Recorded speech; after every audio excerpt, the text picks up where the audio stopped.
Morning, everyone. The time is 8:33, and I call this meeting to order. First item is excused absences. I know we have Director Dillard and Wells that are excused. I believe that's it. Chad? Can I have a motion, please? So moved. Support. All those in favor say aye. Aye. Opposed? Motion carries. Okay, public comment on any of the agenda items. All right, hearing none, we will move on to conflicts of interest. All right. Okay, approval of our minutes from the November 5th, 2025 meeting. Do I have a motion? So moved. Support. Any comments or edits to the minutes?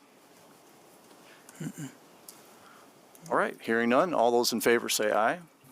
Aye. Opposed? Motion carries.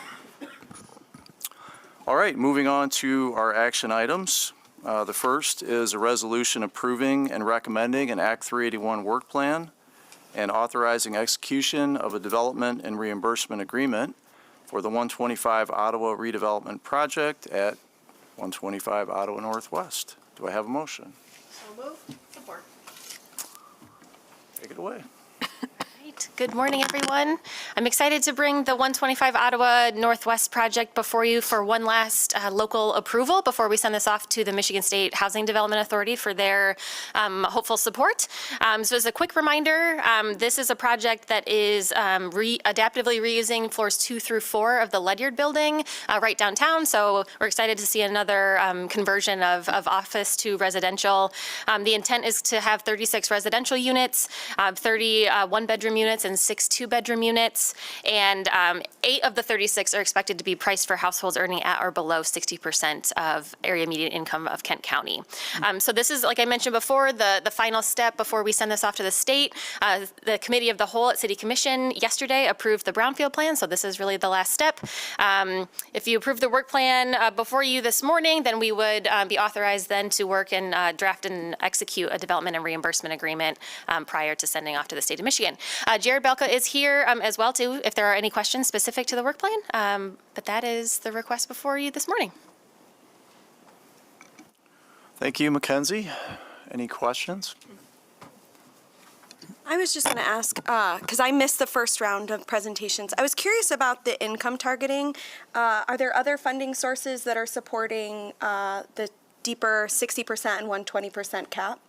Yes, the project is pursuing missing middle through MISTA as well, so that's a big part of that. Yeah, awesome. Then I do have just one, it's not a comment, but currently the rent rates for the 1 and 2 bedroom exceed the family household size limits for MISTA's 1-person and corresponding 2-person households. It might be just something to explore with the property management company, but that was just like a quick thing I noticed as you pursue. So excited though, that's a great location for mixed income housing. Thanks. Thank you. Any other questions? All right. We have a motion on the table. All those in favor say aye. Aye. Aye. Opposed? Motion carries. Okay, our next item is an emerging developer grant in an amount not to exceed $98,020 for a project located at 824 Lake Michigan Drive. Do I have a motion? So moved. Kenzie? Chair, if I sorry, may I yeah. just make a quick comment before Mackenzie gets started? So I wanted to just acknowledge the next 5 items are emerging developer grant requests. And at the last meeting, I feel like we closed the meeting and I said, hey, we really want to give you guys a presentation on the programming. So I've talked to a couple of you, and after more assessments there, we will be prepared to do that in January. And so I wanted to just say it out loud in case you're wondering. We anticipate these 5 really being, they were far enough along in the process that we didn't want to change course, but we anticipate potential changes recommended in January at that presentation. So just wanted to flag it out loud. Thank you. Thanks, Sarah. If we do make changes, Or is that what you're saying? There may be changes? to There the- may be changes. If we do, does it, and they're to their benefit, can it apply to the people we're looking at today? Sure. Okay, Retroactive. thank you. Mackenzie, yeah. All right. As Sarah mentioned, I'm really excited to bring forward several emerging developer requests. And so the first one before us is taking place at 824 Lake Michigan Drive. Excuse me, and the plan is to redevelop the property into a mixed-use development that'll include ground floor commercial space and 4 two-bedroom residential units above. Total development cost for this project is estimated to be approximately $1.9 million. And so 824 Lake Michigan LLC, Caden Dietrich is the applicant, and so the request before the board this morning is to cover pre-development expenses for this project, including environmental site assessments. So as you can see, phase 1, phase 2, any BEA and due care planning that might need to take place, alongside engineering and architectural design services and a survey on the site. The request before the board this morning is for not to exceed $98,020. Caden is actually here this morning, too, to share a few words about the project. So I would love to invite him up to share a little bit about his experience and excitement for this deal, and then we can take any questions that you might have.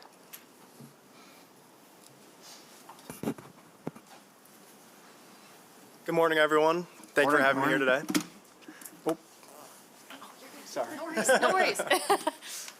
My name is Caden Dietrich, and I'm here with my dad and partner, Reed Dietrich, today. A little bit about us. My dad is a licensed contractor here in Grand Rapids, and I've been doing remodel projects with him for as long as I can remember. Through these remodel projects, I have grown a passion for redeveloping properties and finding potential in single-family homes and then commercial properties now. I've recently redeveloped 2 single-family homes, and I'm super excited to take that experience into this commercial property. The property will be 4 two-bedroom apartments upstairs and commercial space on the main level. One of the things I'm most excited about for this property is to open up a commercial gym on the main level that will be open to the public. If you've driven by recently, you'll see that we've done a ton to the facade of the building, taking down the old barbed wire fence, opening up all the boarded up windows, and so on. And I'm super excited to see where this project will go, and I'm grateful to be here today. Thank you, Caden. Any questions for the applicant? Do you have a couple prospects in mind for your commercial space, for the gym? So at this point, we're going to open up and run the gym ourselves. Oh, good for My you. dad and I do personal training on the side, and that's in our barn currently, and all that equipment's going to be moved to the commercial property, and then we're going to be using a service to actually manage the gym. Great. Okay, any other comments or questions? Lynn? How did you find the process? It's overwhelming listening to it up here. I can't imagine what it's like going through it as a first time. Yeah, so I've just always loved real estate, and I started out with the single-family properties. I am constantly on Zillow and Realtor just looking at deals, running numbers on them. And this property actually came up on Realtor, even though it's a commercial property. And looking through it, it didn't seem like it was so large of a project that we couldn't do a majority of the work ourselves. So it seemed attainable, splitting it up into a few different phases. And working on the different numbers and with the experience I had with the single-family properties, it was something that I wanted to pursue. How was working through the city process? Oh, sorry. With the being a new developer in our books and whatnot? It was good. Mackenzie and I had a few different meetings to talk me through everything, and it was actually a pretty straightforward process. Oh, great. Good to hear. Thank you. Thanks. Good question. Okay, we have a motion on the table. All those in favor say aye. Aye. Opposed? Motion carries. Okay, our next project is an emerging developer grant in an amount not to exceed $200,000 for a project located at 343 Indiana Avenue Northwest. Do I have a motion? So moved. Support. All right, Mackenzie? Hello again. Excited to bring the project located at 343 Indiana Northwest before you. As noted, the applicant, Ross Bacon of Indiana Ave LLC, is here with us and will be able to share a few words here momentarily. But the plan for this particular project is to demolish the existing structure that's on the site, as you can see in the before photo, to then make way for a LEED certified 4-story mixed-use structure that will include 29 market rate housing units and a small commercial space and 17 covered parking spaces. All in, the total development cost for this deal is anticipated to be $5.25 million, and the emerging developer grant request before us is to not exceed $200,000 to help cover the costs related to the architectural design services and engineering services, so mechanical, electrical, plumbing, and structural for this project. I wanted to note that this project does intend to come before us again with a request for a housing TIF brownfield request, so we'll anticipate seeing that come before us at a later date as well. Ross is being supported by Michigan Growth Advisor, so Joe Augustinelli of that group, to kind of get through this entire process of a brownfield plan and local approval process. And again, the request before you is for a grant not to exceed $200,000 for those expenses. Ross is here, and I'd like to invite him up to share a few words about the project and answer any questions that you might have.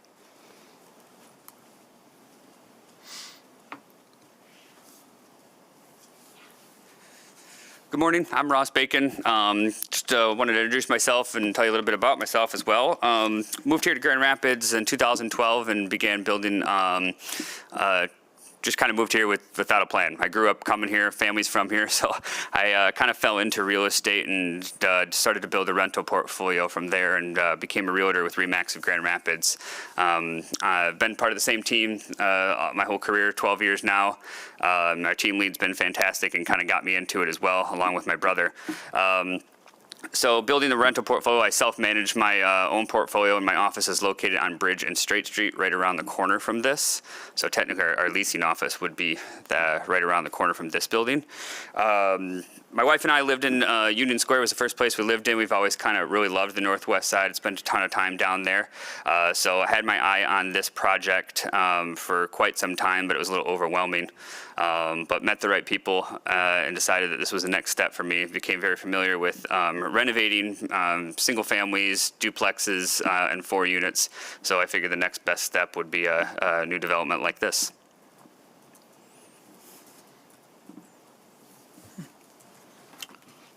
Any questions for our applicant? Commissioner? Oh, thank you, Mr. Chair. Thanks for the presentation. This question is probably more for Mackenzie and about our process, as well as, kind of Lynn had that last question and we teed it up this way. And I'm not familiar as much with this word, but it talks about engagement and approval of neighborhood associations or business associations. And I saw in the last one and this one it says none. Can you talk to me about what that looks like in terms of engagement with either CIAs, business association, neighborhood associations with projects like these? We do have the John Ball. We do have a letter from John Ball, so Okay. Neighborhood Association. Okay. They call it the letter of no opposition, but letter of support. So then why does it say Mackenzie on here says none? Like neighborhood association? Is that specifically on the Salesforce application? I wonder if the box just maybe didn't get checked. Yeah, it was just on the last 2 and then kind of going yeah. back to what was like in the packet. So that's, just wondering. No, that's a really good point to make as well. So for the emerging developer grants, because they are on the early stages of pre-development work, it's not a required piece of this application. If they do kind of come forward for a brownfield-related incentive application, that is a required piece of that. But as Ross mentioned, we do have on file a letter of no opposition Yeah. from John Ball. I think it would be good to consider that when we're thinking about these pieces in the future. Sarah and I were just talking, Ms. Renner and I were just talking about neighborhood association engagement, and I think just knowing and being aware of the resources available, and then certainly getting a letter like that. So yeah, that wasn't jiving to me of like why that was selected and then their piece. So thank you. Thank you, Commissioners. Good comments. Mackenzie, I think this may be a good opportunity to just, very quickly kind of refresh us on, I mean, the award amounts obviously differ quite a bit from project to project, and this is obviously on the higher side, and maybe you Sure. could just talk us through a little bit, kind of refresh us on Yeah. how do we get to this number, what's gone into identifying these specific eligible items, and what does that mean for site control, and just, kind of that process and Yeah. outlook. Yeah, so as you noted, the scale of projects vary as well when it comes to applications that have come through the door to this date. So again, a lot of that pre-development work, the costs associated with that and the scale of the project is reflective. As part of the application, we do require emerging developer applicants to submit a letter of costs that are associated with the eligible activities. And again, a lot of that is really just based on staff review to understand kind of the scale of the project and working alongside the applicants to really understand sort of the work that is being done on the site. So again, the range varies, and yeah, it's I would say in this case, right, this project is 5.5 or 5.25 million in total project costs, whereas the others before were on a much closer to 1 million. So that's why you would see a variety of requests before you. And in this particular case, does the applicant have site control? Yes. Okay, Yes. Yep. thank you. Of course. Any other questions or comments? Okay, hearing none, we have a motion on the table. All those in favor say aye. Aye. Opposed? Motion carries. All right, our next item is another emerging developer grant in an amount not to exceed $200,000 for a project located at 111 Barnett Street Northeast and 830 4th Street Northwest. Do I have a motion? So moved. Kenzie? All right. Shifting over to two different parcels on Barnett Street and 4th Street Northwest. As you can see here, we have a map of where those are located. But the intent for this project, the applicant is Ricky Labra of Slick Investments, LLC. And the intent is to essentially do 2 blocks of townhomes on both parcels. So we're excited to see that on the Barnett parcel, it'll contain a 2-story building, or excuse me, it already contains a 2-story building that will be demolished in order to make way for a block of 5 4-bedroom townhome units.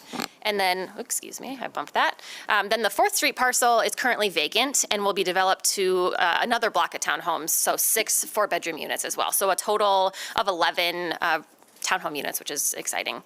And then the 2 of those units in each development are going to be reserved for income qualified households earning at or below 100% of area median income. And there has been discussion about a possible brownfield request as well for this project. Total development cost on this one, $3.6 million. And the emerging developer grant is requesting to cover pre-development expenses split between both parcels for environmental site assessment, so a phase 1 on each site, alongside the engineering and architectural design services to develop those blocks of townhomes. So Ricky and his team, he's supported by R2 Design and Naderveld alongside Warner Norcross and Judd, and I wanted to bring him up and share a few words about his experience. Just out of curiosity, we're combining these two for, it's a little confusing, we've not done this before. In terms of like 2 separate parcels? Separate parcels, but one grant. Right, yeah, so splitting the pre-development expenses that are occurring on both parcels is part of this request. Okay. Which again is a new one, but something that we talked about internally, right? If a project is going through the process of developing 2 parcels, it makes sense to kind of come in and request the pre-development work on the front end. So that's the request before the board. I'm happy to turn that over to the development team to answer any questions. Thanks, Mackenzie. I'll be brief because you want to hear from him, not me. So I just wanted to add to what Mackenzie shared. We are intending to come back before you with a brownfield plan. We will work on the community engagement piece through that process. So just wanted to touch on that. I know that was raised earlier. So I'll turn it over to Ricky. He can kind of give some background, but appreciate your consideration. Good morning, everyone. First, I want to thank Jared for helping me through this process. And a huge thanks to Mackenzie. She was just so easy to work with, easy to talk to, took time out of her day to answer a lot of questions I had around this program and others. So my name is Ricky. I'm from West Michigan. I went to Grand Valley, graduated in 2012. Bought my first property in 2010, right on the west side here in downtown Grand Rapids, and just kind of fell in love with that area, and told myself one day when I'm able to start investing, I'd become a real estate investor. I started a internet advertising company out of college in 2012, and that was kind of my full-time thing. And once I became able to start investing in real estate, I did. I've built up a rental portfolio. I started buying like single-family homes back in 2016, and did smaller renovations and stuff. And I've always wanted to build from the ground up and do like larger scale projects. So over the last year, I've acquired these 2 parcels, and I've been working on plans on developing them. So we have plans. I have to correct Mackenzie's background on one of the projects. So Barnett would be 5 townhomes. We have a plan set, all prepared and everything there.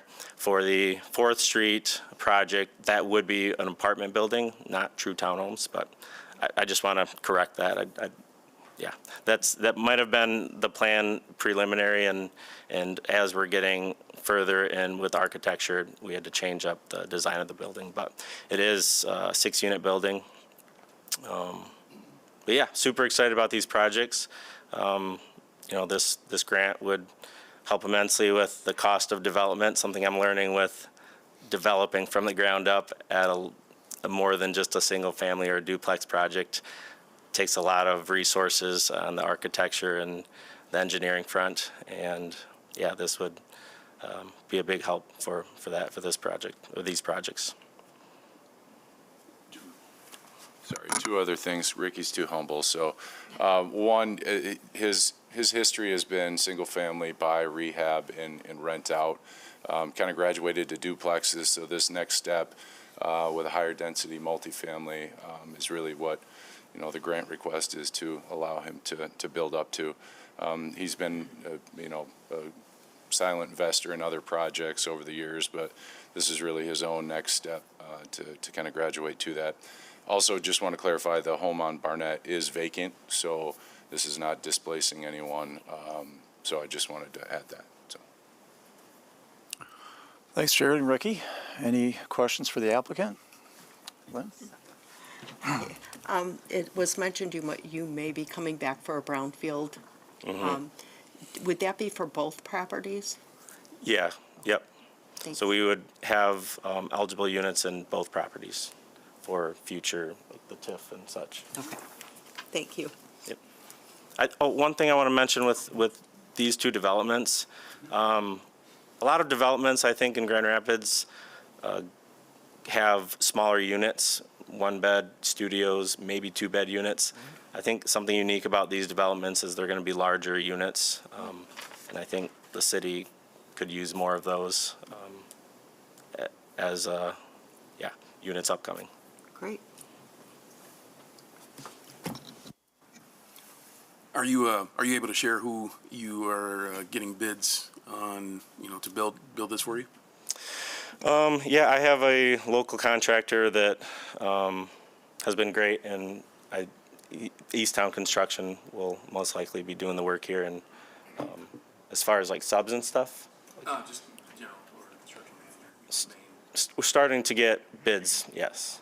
I'd have to go through the list of all the subs, but okay. Yeah, no, we're like fully ready to start getting bids and all that from the subs. Yeah, I think maybe where Director Butler's going with that is, we obviously strive to make sure we've got a diverse pool of trades that can support these projects. Oh, yeah. I'm sure your team is mindful of that, and I was just going to add, Mr. Chair, yeah. that yes, we will be working through the inclusion plan process with the contractor and make them aware of the list of available subs and try to keep that local and diverse. Appreciate it. Always excited to get a new GC into the inclusion process. It's intimidating, but would love for Easttown to get that exposure. Also excited to see a TIF table with both homeownership and rental on the same TIF. That would be crazy. If the townhomes are and rental, is that what I'm hearing, or? No, these would all be rental. Yeah. They would all be rental. It's just a townhome style versus apartment. Yep. Got you. Just the build. I was really looking forward to something spicy, but okay. My question, so you're adding a ton of density, right? And your one lot looks kind of wild. How have conversations gone with planning? I saw in your application you marked, yes, you had talked to them. I did not see that approval was already completed. Yep. Is that something that you're going to work towards with the environmental/engineering stuff, or what is the timeline for that? So Barnett, we're actually fully approved with the LEDs. Okay. So planning's already approved it. 4th Street, we're super close to getting approved with LEDs, and yeah, planning's all for it. Great. Everything is good.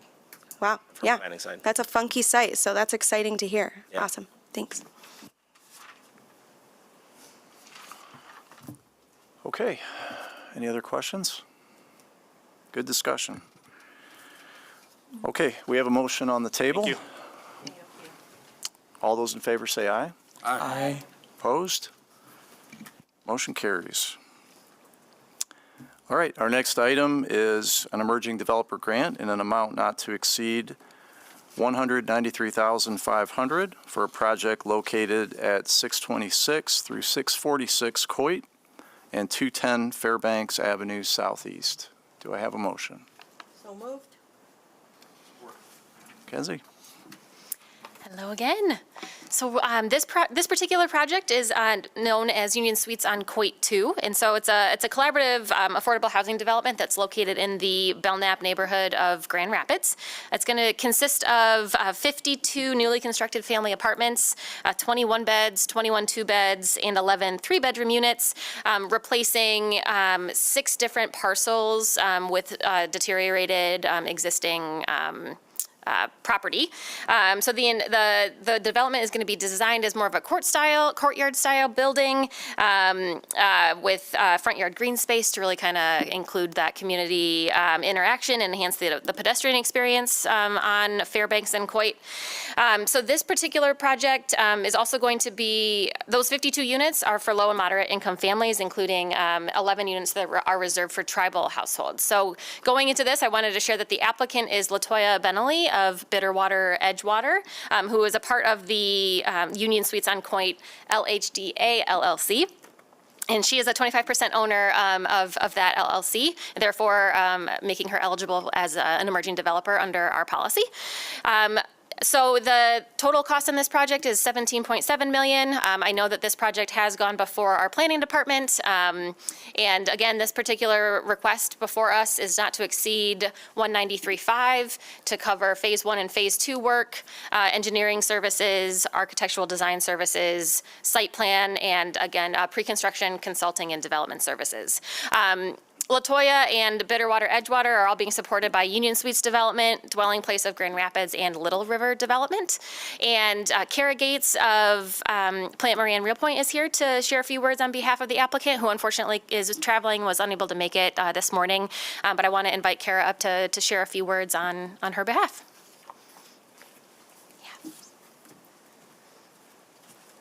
Good morning. Thank you for having me. I'm Kara Harrison Gaze of Plant Marie and Real Point. I'm here on behalf of Latoya Benelli of Bitterwater Edgewater. Latoya's background is in social work. She is currently supporting different tribes around the nation by helping them receive grants to forward their social services. Through that, she understands that affordable housing is a large measure of health and, expanding themselves socially. So she really wanted to get involved in housing development. She connected with Union Suites Development and Dwelling Place of Grand Rapids and Little River Development to help support this project in the Belknap neighborhood. As Mackenzie said, it's 52 units of affordable housing that will be targeted at 30 to 80% AMI. It's also supported by 8 vouchers from Wyoming Housing Commission. It will be pursuing passive house and green status, I guess you would call it. So that process is very significant and the highest achievable level of green initiative that is out there. It will also have a Section 3 plan. The plan contractor who's already signed up is Orion Construction. We did go through extensive community development with the Neighbors of Belknap Lookout neighborhood board. Ultimately, they did not fully support the project, but they did not oppose it. That was because they were really looking for more home ownership in that neighborhood. This is one of the most dense neighborhood that is rental. I think over 60% of the tenants in this neighborhood are renters. Unfortunately, Union Suites Development and Dwelling Place and Little River and Bitterwater, Edgewater, their mission is all affordable rental housing, so we just not aligned with the neighborhood at that point. But we are fully approved at the Planning Commission level, and we hope to break ground in July of next year. Happy to answer any questions. Thank you. Any questions for the applicant? I have one. Just back to a determination on rental versus single-family home ownership. Was there any kind of market analysis specifically that helps support rentals as opposed to a mix with single-family or? For this project, no, they did not do a further market analysis to see if they could do home ownership. However, this is actually the neighborhood I live in, so I can kind of speak to that, not on behalf of LaToya, but happy to speak to that just as a resident and someone who is really in touch with the market. Right now, to build is anywhere, to build a unit for a condo level or family style, it's around $250 a square foot, ultimately making it very difficult and the margins very tight for a developer, especially with site plan costs and site costs here. It just, the math does not work out. I actually sit on the community development board up in Noble, and we have a lot of developers coming towards us, and half of our board is more homeownership, but knowing just the cost of development right now and the sales price that is achievable in that area, it just is really not achievable at this point in time. Okay, yeah, appreciate that background. Director. As a neighbor, I'm curious, you know, this is a significant step towards additional affordable housing units in this community. What is the maybe affordable, you talked a little bit about rental being a majority maybe in the neighborhood, but what is the opportunity for affordable rental in this specific space? These will be targeted at 30 to 80% AMI, so rents will be low as $800 a unit up to, I believe it's in 1,900, or I'm sorry, for the 3-bedroom, I think it's 2,100 if it's at 80% AMI. There is a huge market.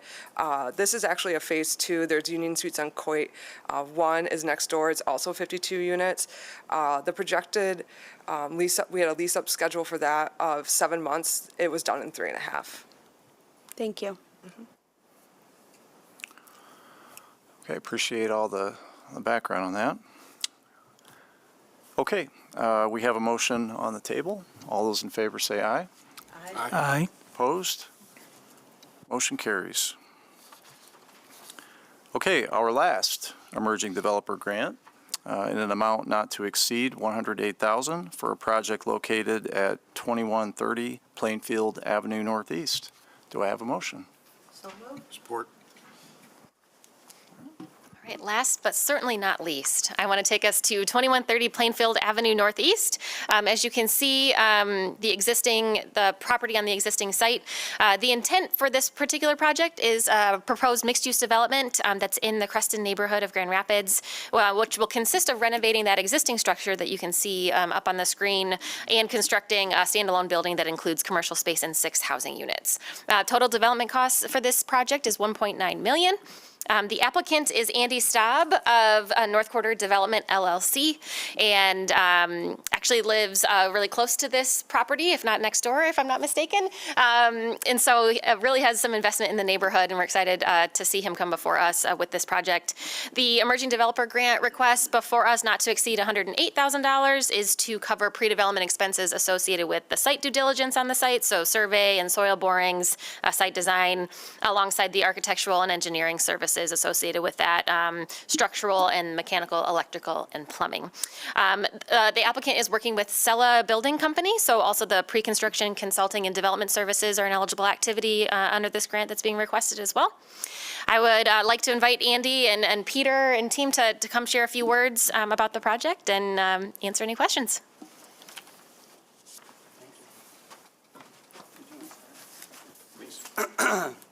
Hi, my name is Andy Staub. I can tell you a little about myself. I've been a builder. I've been in Grand Rapids for my whole life. I've been a builder for about 20 years. A lot like Caden and Ricky, I started in just single-family residential construction.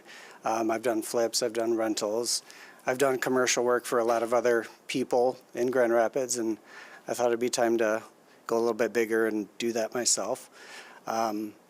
Like Mackenzie mentioned, we live next door. You can't really see it on here, but we've been staring at this property for about 10 years, and it's looked just like that. So we're heavily invested financially and just from a personal standpoint to see this property get developed.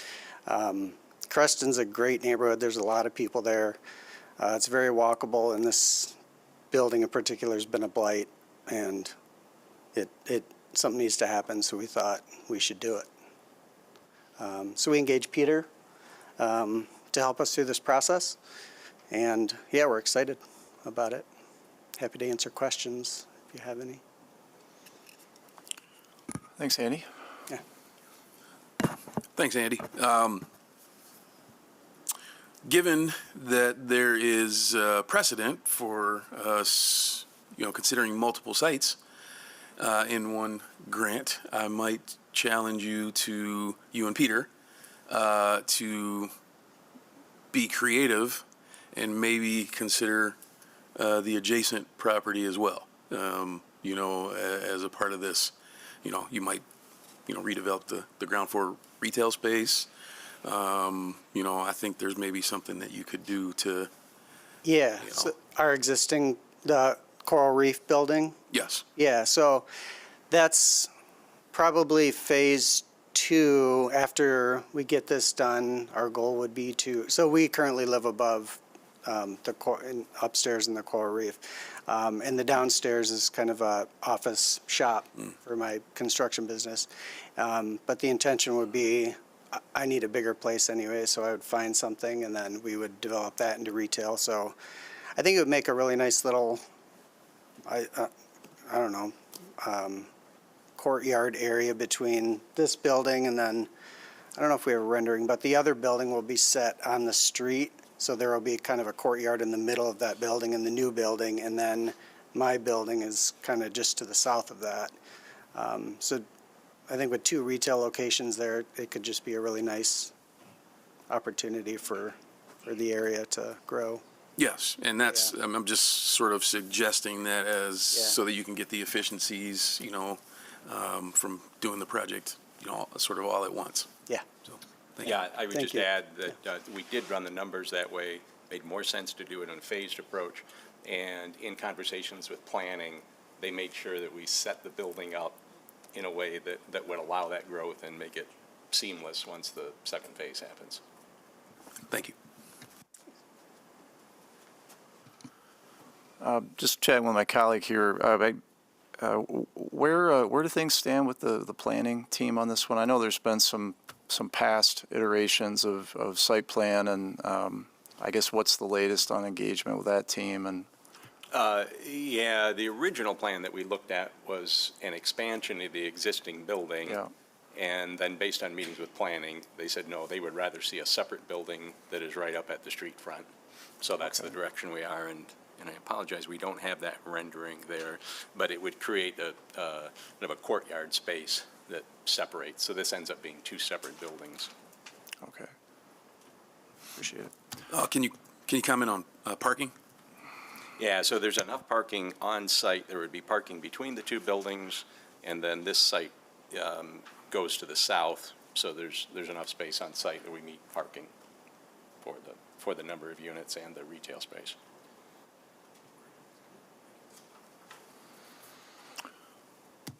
Any other questions? All right, thank you. Okay, we have a motion on the table. All those in favor say aye. Aye. Aye. Opposed? Motion carries. All right, our next item is a resolution a resolution authorizing Executive Director to enter certain contracts on behalf of the Brownfield Redevelopment Authority. Do I have a motion? So moved. I'll take this one, Chair. Yeah. So there is procurement policies driven at the city level that cap or require going out for bids right north of 10,000.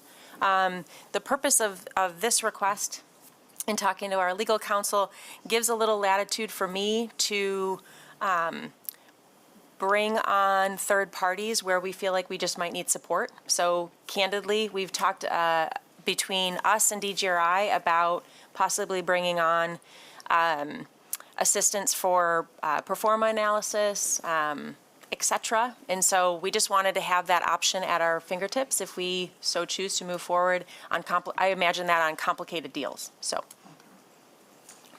So this is more specific than to professional services? Yes, to support the- and this authority, and I believe the suggestion was 15,000? Yes.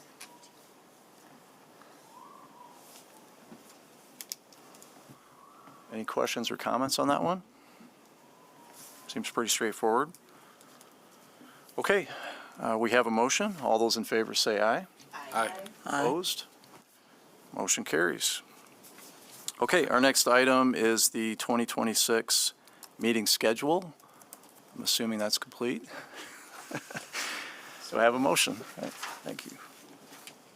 Any discussion needed on that, or? Okay, good. All those in favor say aye. Aye. Opposed? Motion carries. All right, our next item is approval of invoices documenting eligible expenses for Talbot Quimby LLC redevelopment project at 220 Quimby Street Northeast. Do I have a motion? Support. Christian? Good morning, board members. Just for context, I believe we had another project last month. The projects that you've seen previously this morning have not yet started, but this project is now complete, and we just for many years now have brought projects back at the point of completion because board members change. Sometimes these projects take 18, 24 months or more to be completed, and we like to remind the board of their participation in the project and also allow the developers to show off their typically what are new fancy buildings. So this is one of those examples of a completed project, Talbot Quimby LLC, $9.7 million of private investment, which was completed on Plainfield Northeast at the corner of 220 at Quimby Street, 220 Quimby Street Northeast. I often remember the property as just having one single billboard for many, many years, and now it's an apartment building housing 42 units. 5 jobs were created at $18 an hour, almost over 43,000 square foot building. And the request before you this morning is eligible brownfield activities in the amount of $619,494 and a current payment of $121,137 from tax increment capture that we have on hand. And this looks like continue tax increment capture and reimbursement for approximately 6 or 7 years into the future.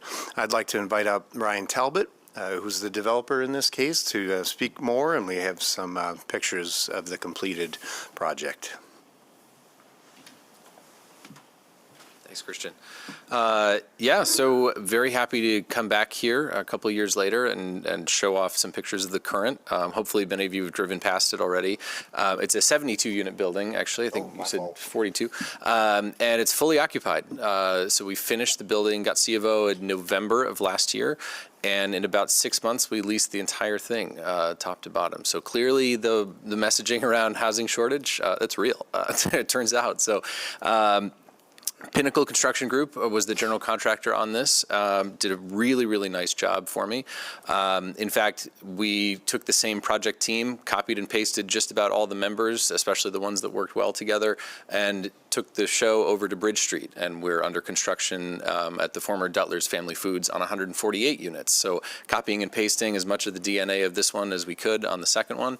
And that project is already has 72 people on the wait list. And that 148 unit building should start move-ins in July. So huge thanks to all of you and the Brownfield Authority.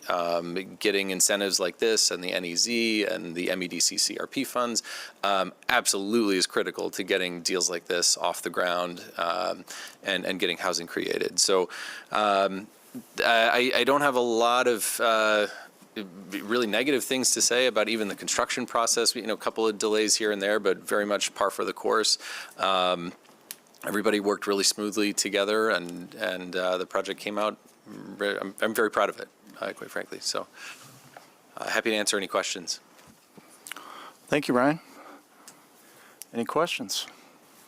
I'm just curious. First of all, congratulations on this, and continuing that onward. Your cost to build the next project versus this one, your hard costs, how do those stack up? It's a little bit more expensive because, as you see here, this building is a 4-story, what's called a slab-on-grade construction type. So it's a concrete slab with a bunch of wood framing on top of it. Over on Bridge Street, we've got a concrete slab, an elevated concrete slab in a podium configuration, and then a 4-story wood building on top of that. So that extra concrete podium layer added a bit of cost. And then we also took all of our best decisions and features on this building and baked it into the base GMP on the next project. So cost to build that one, dollar per foot, is a little bit higher, but I think for pretty justifiable reasons. Just congratulations. It's a little modern for the area, but man, it just pops. It just makes that neighborhood, and I'm not surprised it's filled. I just wish you the same for the west side. Thank you. I appreciate that. A lot of credit to Matt Dixon, the architect at Pinnacle Construction Group. He really designs a great building. It's a very handsome project. Agreed. Any other comments or questions? All right, thank you, Ryan and Christian. Thanks a lot. Appreciate that. Okay, we have a motion on the table. All those in favor say aye. Aye. Opposed? Motion carries. I would like to just take a moment and welcome Mayor LeGrand. I saw you just enter the room, so good morning, sir. Appreciate you joining us. Okay, we'll move on to our last item here, assignment and assumption of the development and reimbursement agreement for the current redevelopment project at 220 Quimby Street Northeast. Do I have a motion? So moved. Christian? This is a request for assignment and assumption of the development and reimbursement for the same project for which eligible activities were just approved. From time to time, the developers of projects will sell their projects to new owners, and it is written into the development and reimbursement agreements that in those cases we will bring those the assignments of the development and reimbursement agreements to this body for approval. There has not been a case that I can recall where one has been even questioned. I view it as staff as private market activity, and I view if there were a case where we wouldn't approve that, it would be pretty extreme in my opinion. And the development and reimbursement agreements also say that the approval of assignments will not be unreasonably withheld, is the language in the agreement. So this this project will be sold to new owners who really at this point will be receiving the tax increment revenues for the eligible activities that were just approved. Thank you, Christian. I have a question. Any questions? Thank you for going over that in detail with the new members. I'm sure it was very helpful, so thank you. Glad to answer any questions. Thank you. Good. Okay. Well, hearing none, we have a motion. All those in favor say aye. Aye. Opposed? Motion carries. Thank you. Okay, moving on to other business. I just want to go back to Sarah's earlier comments regarding our emerging developer program. I think we're, again, looking at January to get back into a little more presentation on that. And I think one of the takeaways from that would likely be some policy work for us through a committee. So we can get back to more of that in January. But I think we've reached a point in the program where it makes sense to take a look at it and see where we can fine tune and make some improvements going forward. So stay tuned for that. All right, is there any public comment? Oh. Oh, Sorry, before we move on, can I just say two quick Sure, things? of course. Just want to note that we'll be doing nominations for officers in January. So just be mindful of that, and if there are any considerations for those, please let us know. Director Butler and Chair Edwards are the two officially rolling off. And so I was notified from the clerk's office, and I think that, we'll follow up accordingly, but otherwise, everyone's up to date. If I'm not mistaken, we submitted to renew. Renew, okay, perfect. Yes, Okay. I did. Perfect. Just, I knew That's the that. will Yes. of the directors here, so Okay, thank you. happy to stick around, so. Okay, thank you. And then I look forward to seeing everybody on Friday that can make it for the tour of 111 Lion. So similar to seeing Ryan's deal today in Creston, I will be checking out a project that we approved some time ago with Sam Cummings on Friday, so. Ms. Renero, for the board elections, is there term limits on the officers? There are, and Okay. the clerk has been working to actually stagger those limits, so we can provide more information on those. I think that the term in our bylaws is 4 years, but I'll double check that. For an officer position? Yes. Okay, all right, thank you.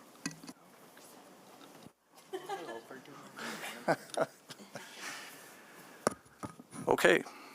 Now, on to public comment. Oh, we have a new member. Oh, gosh. Steve, Yes, we do. you've been so patient. We meant to do this at the beginning of the meeting. Welcome, sir. Thank you. Yeah, I've just been listening and learning. Yeah. My name's Steve Tivy. I'm new to the board. I've lived in Grand Rapids my whole life. I'm a background in healthcare, but I was also an educator and a firefighter. I have a small company. I'm doing some development in Detroit, so this was interesting to me to learn what's going on in Grand Rapids because I don't like driving to Detroit every time. So thank you. Thanks for being with us. Yeah.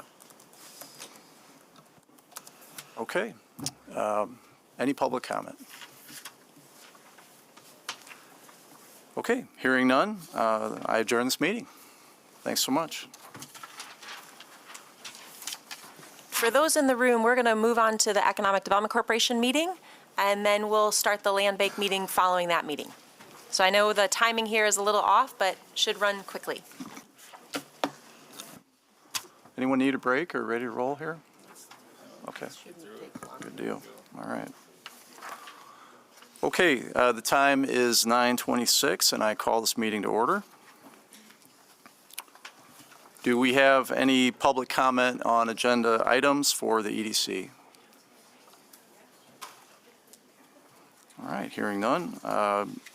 Moving on to approval of minutes from our November 5th, 2025 meeting. Do I have a motion? Support. Support? Any comments or updates needed there? I don't think so. All right, hearing none. All those in favor say aye. Aye. Aye. Opposed? Motion carries. Okay, moving on to action items. We have approval of the 2026 meeting schedule. Do I have a motion? So moved. Support? All those in favor say aye. Aye. Aye. Opposed? Motion carries. Our next item is continued financial support for Construction Allies in Action. Do I have a motion? So moved. Support. Christian? Good morning again. This request is the fourth year of funding from the Economic Development Corporation for Construction Allies in Action. The first 2 years were a funding request of $10,000 each. Last year was $20,000 each, and this year the request is $30,000. specifically because of their enhanced programming. Every year, Construction Allies in Action grows, and so does their work and scope in the community. I try to attend all of their events, and am just it's really reassuring to me that the buy-in of the work in the community of Construction Allies in Action to support micro-local business enterprises, women-owned business enterprises, and minority-owned business enterprises is growing. And each time I go to an event, it seems like there's more general contractors, more subcontractors, more community members, and just it seems more far-reaching, and it is exciting for our community. This morning, I'd like to invite Elizabeth Bovard-Strong up to speak about the programming. I would not do their program justice by trying to speak of all of their accomplishing, and just would like to add one footnote of when we have projects that are coming before this body and the City Commission with inclusion plans. Those inclusion plans can't be successful without the work of folks like Elizabeth and Construction Allies in Actions. I view it as Construction Allies is providing a supply-side approach to strengthening the business models of minority, women-owned, and small businesses, while we are trying to create the demand side. So without Elizabeth and Construction Allies in Action and her team, that supply side wouldn't be nearly as strong. So I'll let Elizabeth speak more about the program, and just also know, please, that this is approximately one half of the strategic plan implementation line item in your budget. Was approximately $60,000 this year. This is one half of that, with I do not believe any other anticipated expenditures in that line item. So with that, Elizabeth Bovard-Strong.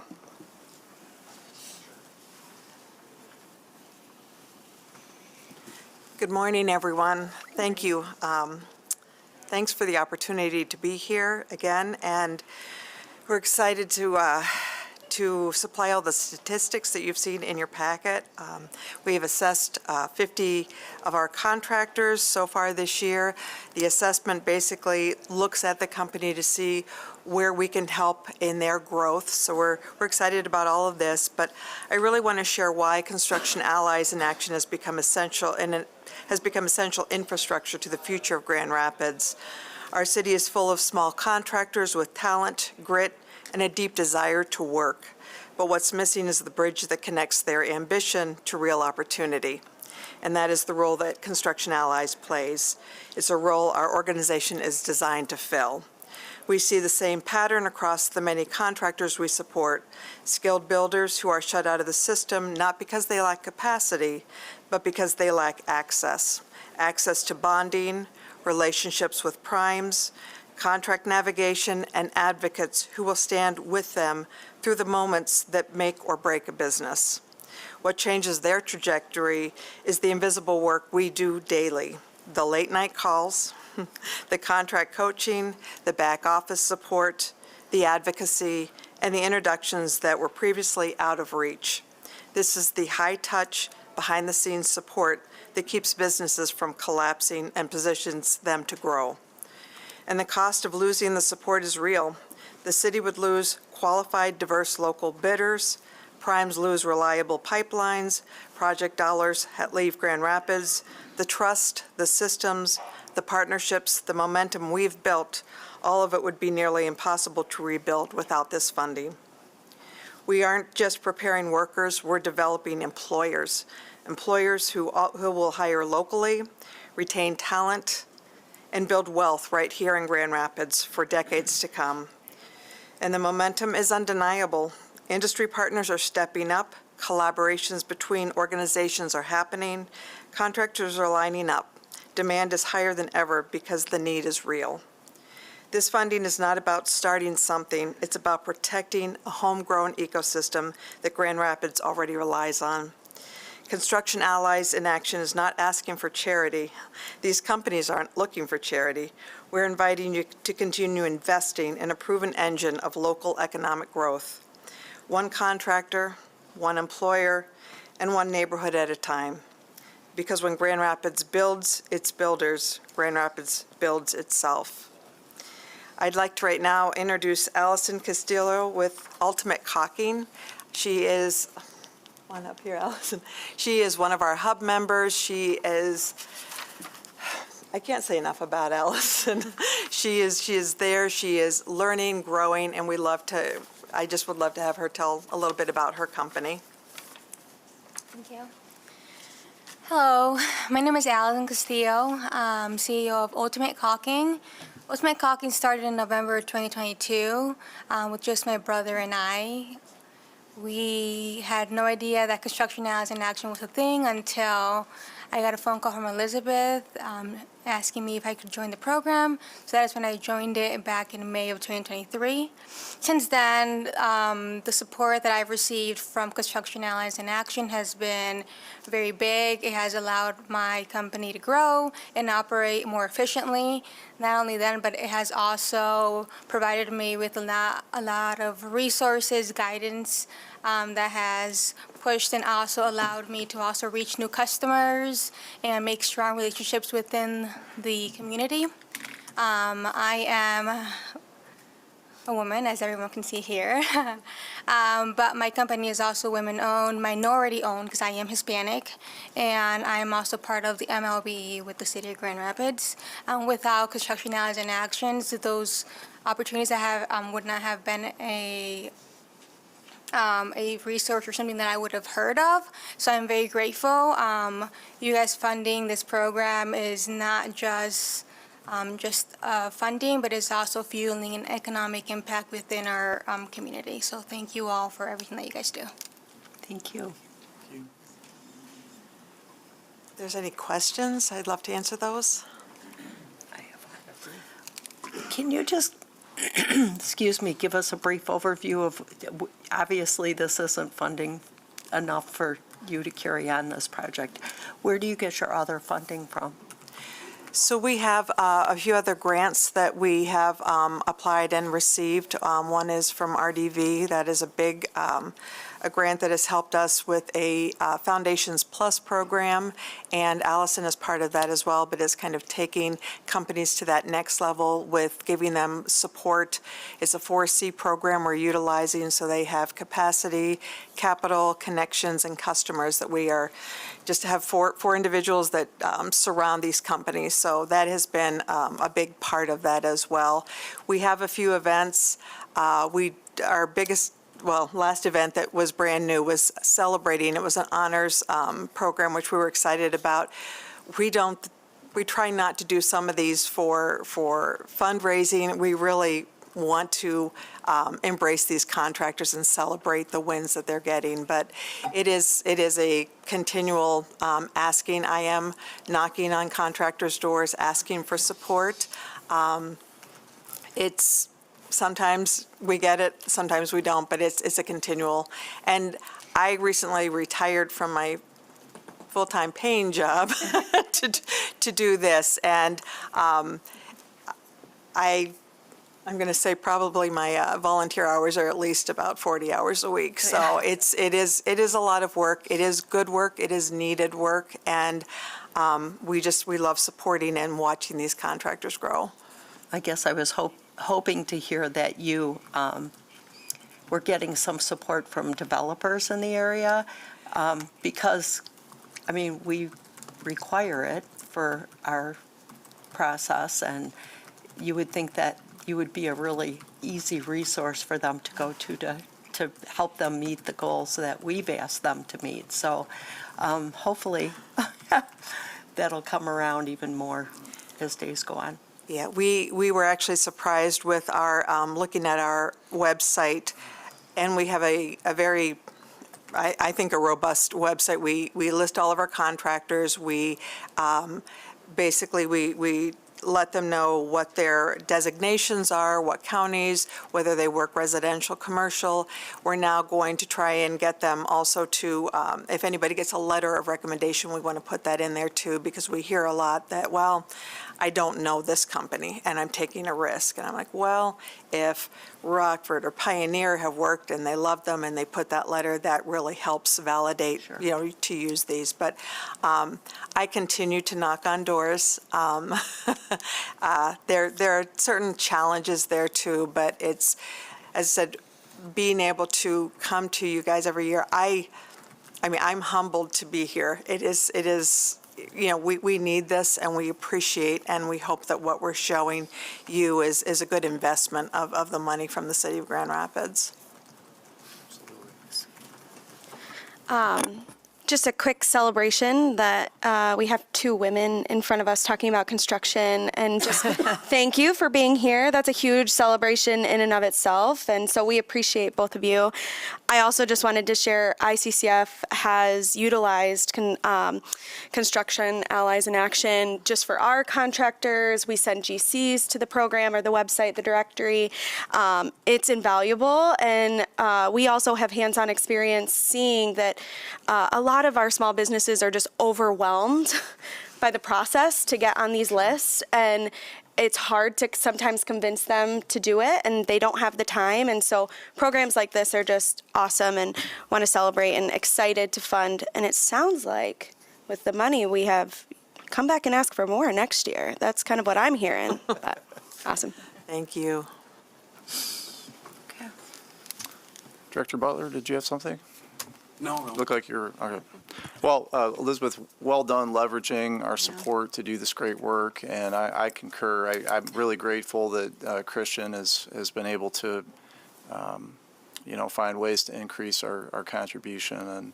And I was also just going to pick up on another comment that, if I'm not mistaken, I think Mackenzie typically with applicants coming in for other grants or brownfield plans, there is some discussion at that time about construction allies, if I'm not mistaken. I think that typically would be a time to introduce that as an opportunity for developers and hopefully help you spread the word on the availability of those partners. So. Yeah, thank you.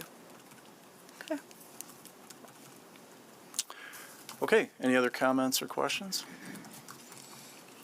Thanks again. Thank you. Thanks. Okay, we have a motion on the table. All those in favor say aye. Aye. Opposed? Motion carries. Okay, moving on to other business, nomination of officers. I think we've It's pretty the much same covered update that as in last. January, yes. yep, so Thank you. no action item there. Okay, any public comment? All right, hearing none, I will adjourn this meeting. Thanks so much, and happy holidays, everyone. Thank you. Thanks, Jeff.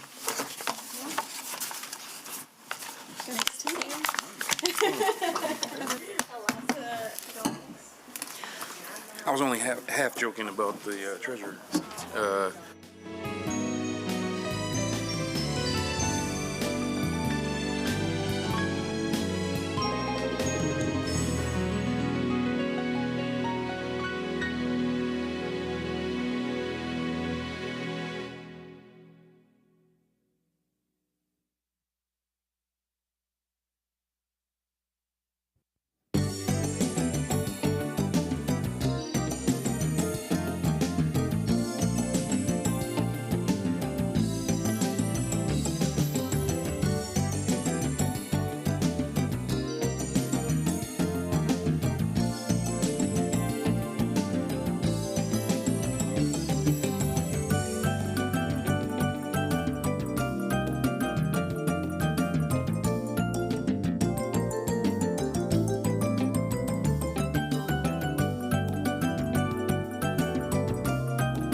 we missing anyone who's in the cheap seats? I don't think so. Oh, yes.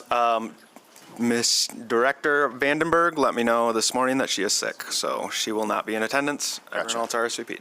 Okay, great. Well, then I will actually call a meeting to order. Thank you all for being here. First item on our agenda for this morning is public comment on the agenda items. There are agendas in the hall. If you missed them and you want to scurry out while someone else is talking. Otherwise, seeing no one for the moment, I will ask for approval of last meeting's minutes. All in favor, say aye. Aye. Aye. All opposed, motion carries. That brings us to our action items. First is a resolution transferring 6 parcels from the city, from us to the City of Grand Rapids Parks and Rec Department. Yes, good morning, everyone. Thank you for being here. So this first resolution is a... Hold 1 second. Oh, yeah. Oh, yeah, sorry, I'm chronically bad at that. So usually it's Commissioner Usasi who says, we need a motion. I'd ask for a motion on that. So moved. I need support. Remember how this works, guys? This is the, these are the, we have 5 action items, right? The first is the resolution transferring the 6 parcels. So we get a motion, so then it opens up for discussion. That's the cadence. Correct. Okay, all right. Yeah. Somebody I support know, that? it's not intuitive. I'm defending myself here. You're good, you're good. Okay, so now we have our presentation, and then we have discussion, and then we vote. All right, perfect. Robert's rules. Okay, so this is a resolution that is brought forward because we are requesting an exemption from our disposition policy as written.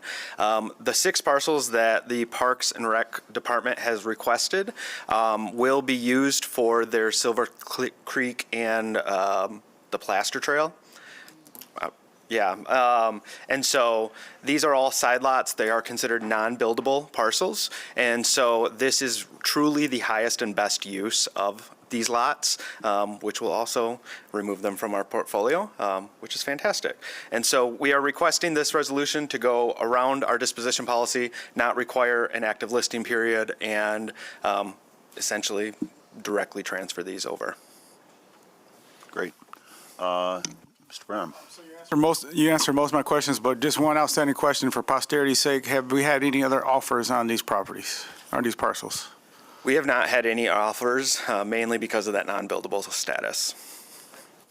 And these are all not buildable because there is water under them. Is that the not buildable criteria?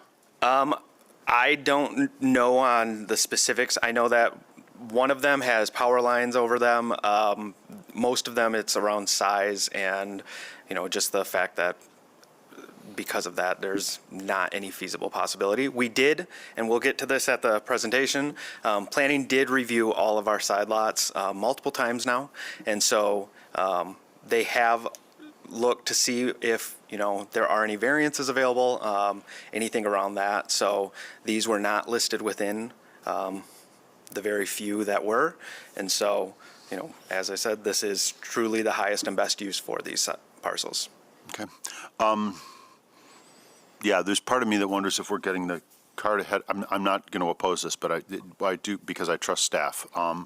But there's part of me that worries a little bit because I do want to talk about the non-buildable lots and the criteria later, because our board can have a little more granular information and some sorting criteria for those. That would be helpful, I think. But in the meantime, I had 2 questions. One is, just for the sake of this, I'm guessing most of you are aware of the sort of dream of daylighting Silver Creek. That's what we're talking about here? Yes. And so that's a lot of distance. So I assume that these things aren't contiguous to something else we already control. So this is playing really, really long-scale Monopoly, essentially. We're picking up pieces along this trail. Sarah, do you want to? I would just want to offer that, it's my impression, and I don't see Laura here, but these lots were selected partially because of location and trail proximity. So, yes, yeah. and, right. yeah. Yep. So my last, in a perfect world, and I'm not going to hold this train up for this, but one of the things that I'd like to see the Parks Department do is take a hard look at interim uses of parcels like this, because the dog park, the illegal dog park that we use, or the, de facto dog park happens to be the Discovery Center, has got a 100-foot by 100-foot chain-linked chunk of land that they just graciously let all the neighbors use. You don't need a very big chunk of land for people to be able to have dog runs. And so if we're about to take 6 parcels and sort of deed them over to the Parks Department with because of a very long-term goal, I'd like to make sure that that land can get activated and used in the next, say, decade, while we're waiting for the $12 trillion or whatever it's going to cost to daylight Silver Creek. It's not going to be cheap. It's not going to be quick. That's a long-range project. Now, ideally, I would like to have had a conversation with Parks beforehand where they could tell us what their next decade use would be for these, so they can tell us they've got some activation plan. And if they've got one and they've articulated, I'd love to hear it. If they haven't, like I said, don't want to hold this up. But I'm happy to follow up with the department in particular and bring them here to a meeting to talk through some of that. yeah, that'd be great. Like I said, don't want to hold up the process. But I would like to, any land held by the Parks Department, parks that aren't used are a contradiction in terms as far as I'm concerned. We're not in the land conservancy business. We're in the helping human beings experience the city positively business. So, yeah, thanks. Any other? I just add real quick, and again, trust the staff, and so I'm definitely not gonna oppose, and I know this is not the norm, but in instances like this, maybe just adding in, a little bit about the parcel, a photo and a little plot map, I think would help. I went and looked them up, so yeah, they're all pretty much unusable. Thank you. So, I'm afraid you're going to have to get used to, there's a lot of brain power up here on the microphone, accepting myself, but you're going to have to get used to a fair amount of questions, I'm afraid. So thanks. Let's, seeing no further questions, all in favor of the disposition, say aye. Aye. All opposed, motion carries. That brings us to approval of our 2026 meeting schedule. Those of you, I'm hoping everyone has had a chance to review that. I need a motion. So move. Okay. Any discussion, any problems, Sarah? I just want to make the board more broadly aware that, so this meeting felt a little crunched because it was following our Brownfield and our Economic Development Corporation meetings, which were all lumped together when we did the schedule last year with the land bank. Now that those things are separate, we're looking at the calendar accordingly next year, so we won't have that crunch before again. Great. Thanks. Any discussions, comments? Great. Well, then all in favor of approving the schedule, say aye. Aye. All opposed, motion carries. And that brings us to resolution approving waiver for tax reverted property, specific tax property policy, pardon me. So this is the, okay, first can I have a motion? And if you want to explain that in plain English? Yeah, this, easier said, is the 550 tax waiver. And for those who do not know or do not remember, the 550 is once we sell a land bank parcel for the first 5 years post-sale, we receive 50% of the property taxes as revenue for the land bank. It is the primary revenue mechanism for land banks throughout Michigan. And so I just will say both this as well as the next action item, as we continue to build up the land bank and really get this, all of the tools built in this tool set, these policies really are standard for most land banks throughout the state. I did review pretty much all of them and talked with many of the other land banks around this policy, and it really does reflect what the letter of the law states as to the exceptions to the 550 and the process. And so, this is just putting that into writing, as we have had quite a few land bank parcels that are currently optioned out, and they are also vying for a Brownfield TIF. And so instances such as that, where waiving this 550 may be a benefit to the greater economic development of the city. And so we really wanted to make sure that we got this into writing sooner rather than later. And we have a request today. So, I'm sorry, I have a couple questions, but anyone else have any questions on this? Just to make sure I'm clear, Doug, so when I read through it, it seems pretty straightforward. So under normal conditions, the land bank and the city collect this 550, 50% of the taxes for 5 years, fund the land bank operations going forward.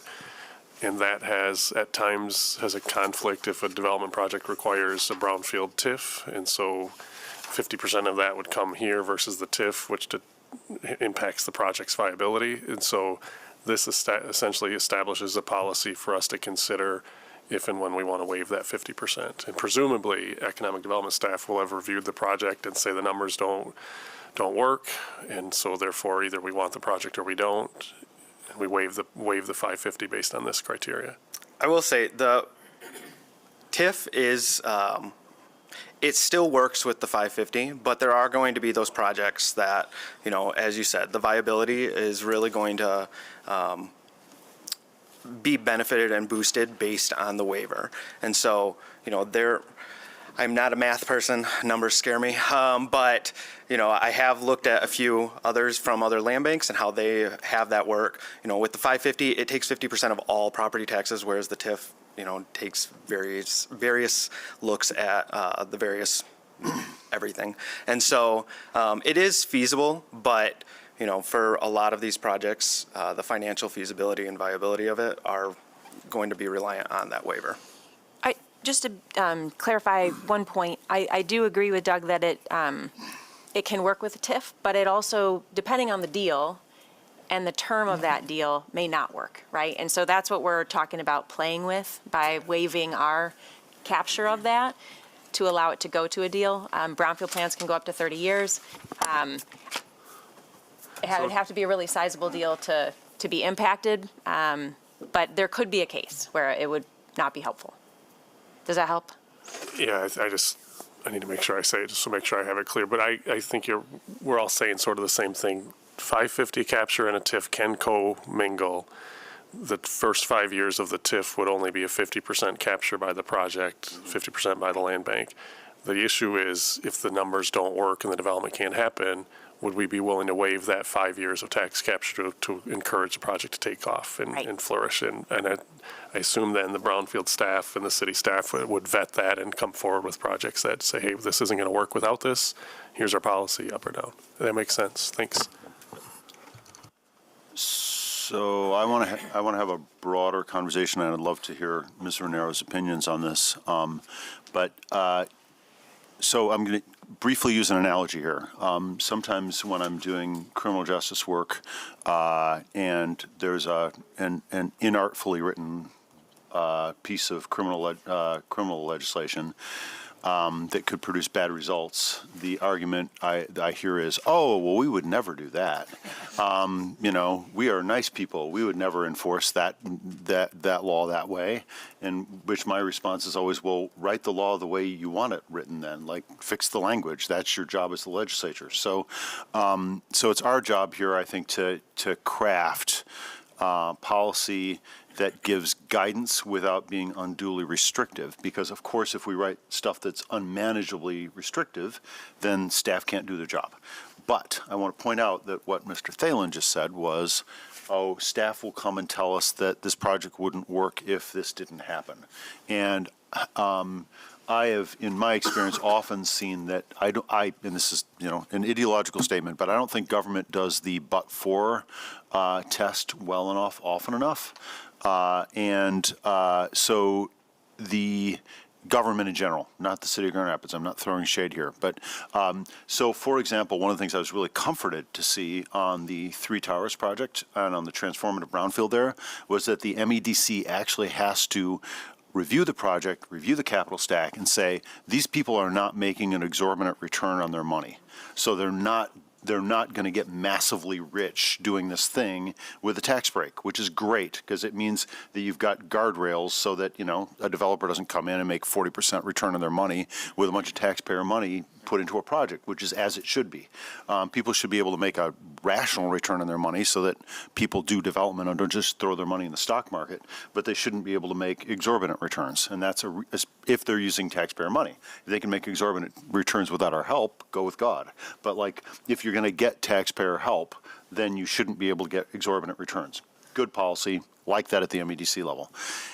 We don't, now, I want to point out again, in the vein of my not stopping the ship if it's partly in motion, we can always come back and change our criteria. We can come back and change our policy. So I'm comfortable passing this policy now, but I would suggest that we might want to revise this policy at some future date so that we put in some but-for analysis language, so that we could say, because I didn't see it here, so we can say, we can waive the 50/50 if, staff review determines that it's necessary for the capital stack to make sense for this project, for the investor to be able to make a reasonable return on their investment, this 50/50, because we don't want to say, you can only do this if you're a nonprofit and you're making no money.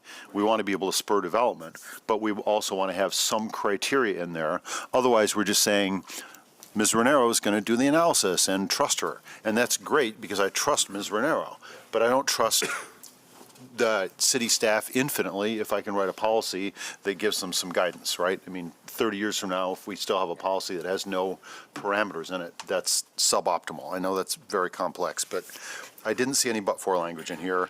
I would like to see it, but crafting that is not something we can probably do at the dais and get it right, and I don't want to handcuff staff.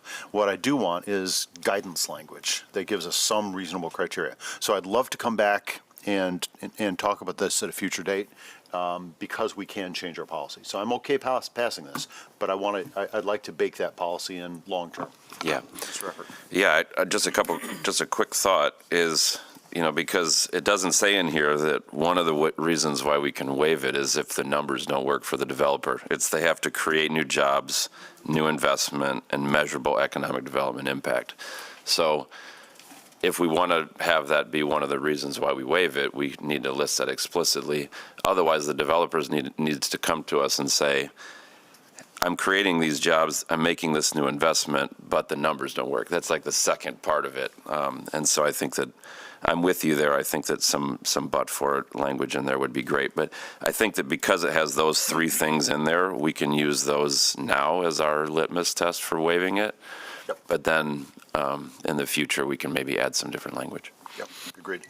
If I can add one more thing that I didn't quite understand, this is our proposed policy as I read it, and it says, only nonprofit or government entities may convey property into land bank status. Why?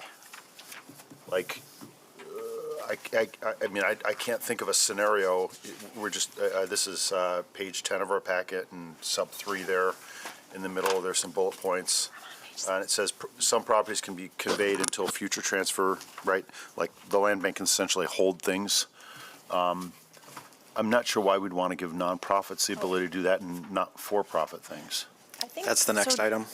Oh, is it? So I think I'm confused. The page orders are not aligning necessarily with the agenda, but yes. So I think we're looking at page 16 for the 50/50 waiver policy. Oh, right. Sorry. But we can answer that question When we get to at that, yes, if that's okay with you. No, great. So, yeah, the other thing that I would say about the 50/50 that we might want to put in, and I'd like the group to consider long-term, is do we want to have some criteria in there that there has to be something like languages that say that the project has to include a measurable investment in affordable housing? Now, that's one step further. Yeah. So that might be something like the Three Towers project where you're like, we will give $1 million to the Affordable Housing Fund, or it might be, we'll give $50 to the affordable. I mean, like, if it's a quad down on the south side of town and, we're giving them a $10,000 benefit, maybe they don't have to have a huge amount of money that goes to the Affordable Housing Fund. But some, or measurable, right? Measurable is non-zero. And maybe we don't want to do that because maybe most of our projects are going to be people who are doing affordable housing. But again, we don't have this could be for market rate stuff, in which case we might want to say, we want you to at least, like the endeavor here is to build affordable housing. The land bank's values are to build affordable housing. So where's the beef? Right? Show us the contribution, whether it's incremental, whether it's, yeah, look, I'm doing a project that's got, 4 units in it that are 80% AMI. Well, then you made a measurable investment in affordable housing. So the kind of housing you're building. If you're just doing luxury condos at the corner of Burton and Eastern, and you'd like to make more profit at it, this policy didn't preclude that. So I think those two, Right, we wouldn't waive a project like that. we wouldn't, but like a future board might, like, right? That's the point, like, get the policy right. So, again, don't want to hold it up. Yeah. I was, I agree with what you said initially with the guidelines. I would go further and would like to see some progress on those guidelines next year, maybe, if possible. We talked about the future, but, can we put a timeline, to see, maybe in 6 months from now, some language, around this piece? To add to the waiver policy? Yes. Okay, Yes. got it, yes. Yeah. I would just say out the gate, I don't know if Doug is as blunt as I would be, but I feel like our goal is to not do this, right? I feel like this is how we're going to sustain long-term the authority. And so I think that we can certainly be performing but for analysis and putting those forward accordingly. But I think our preference here is to not, this would be more an exception than the rule. You mean to do the waivers? Yes. Right. In general, waivers ought to meet a high bar because otherwise, the land bank doesn't have any revenue and can't do anything. I do want to say, though, I think, in my mind, the land bank properties that we see coming through, by and large, are going to be some of the toughest sites to develop in the city and in the region. By definition, right, they've been tax reverted because folks who own them felt they had no value. So I would caution us to put too many layers of stipulations on a site that's already layered with challenges to develop. So I think as we progress, let's keep that economic dynamic in mind. But we also then have to find a way to finance the land bank, which is why the 550 is there. And so, Doug, I don't know if you or maybe the attorneys would know, but is there a requirement that we capture the 550 first, or could we capture it at the tail end? The city's going to be around, well, next year it'll be 200 years. It'll be around for another 200, presumably. Does it matter to us if we capture the first 5 or the last 5 of a deal? Within the land bank, and Blake, feel free to come up and correct me if I'm wrong, but I believe that we would only look at the first 5 years. I have seen other land banks throughout the state that they require an upfront fee for that 550, so then it is waived, but they pay it, so that we still get the revenue, and that's like Genesee County and some of the older land banks in the state. But, there are best practices really change based on which county you're looking at. I guess I'm thinking of, like, the Brownfield Authority has the ability the last 5 years to capture to fund the city's revolving fund. And 25 years ago, nobody thought much about it, and now it's starting to really pay some dividends. And maybe we have that mindset with the land bank and the 550. If the deal doesn't allow it to be captured in the first 5 years because the numbers don't work, can we add it to the last 5?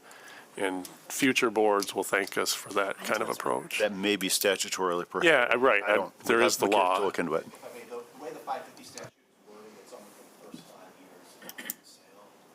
You could get creative and do a kind of payment in lieu approach, just things that Doug was indicating. But as far as we didn't capture it for the first 5 years of the sale. So we would have to come up with some alternative approach. Okay. Thank you. Cool.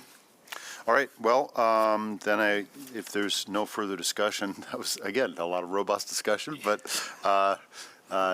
deferring those possible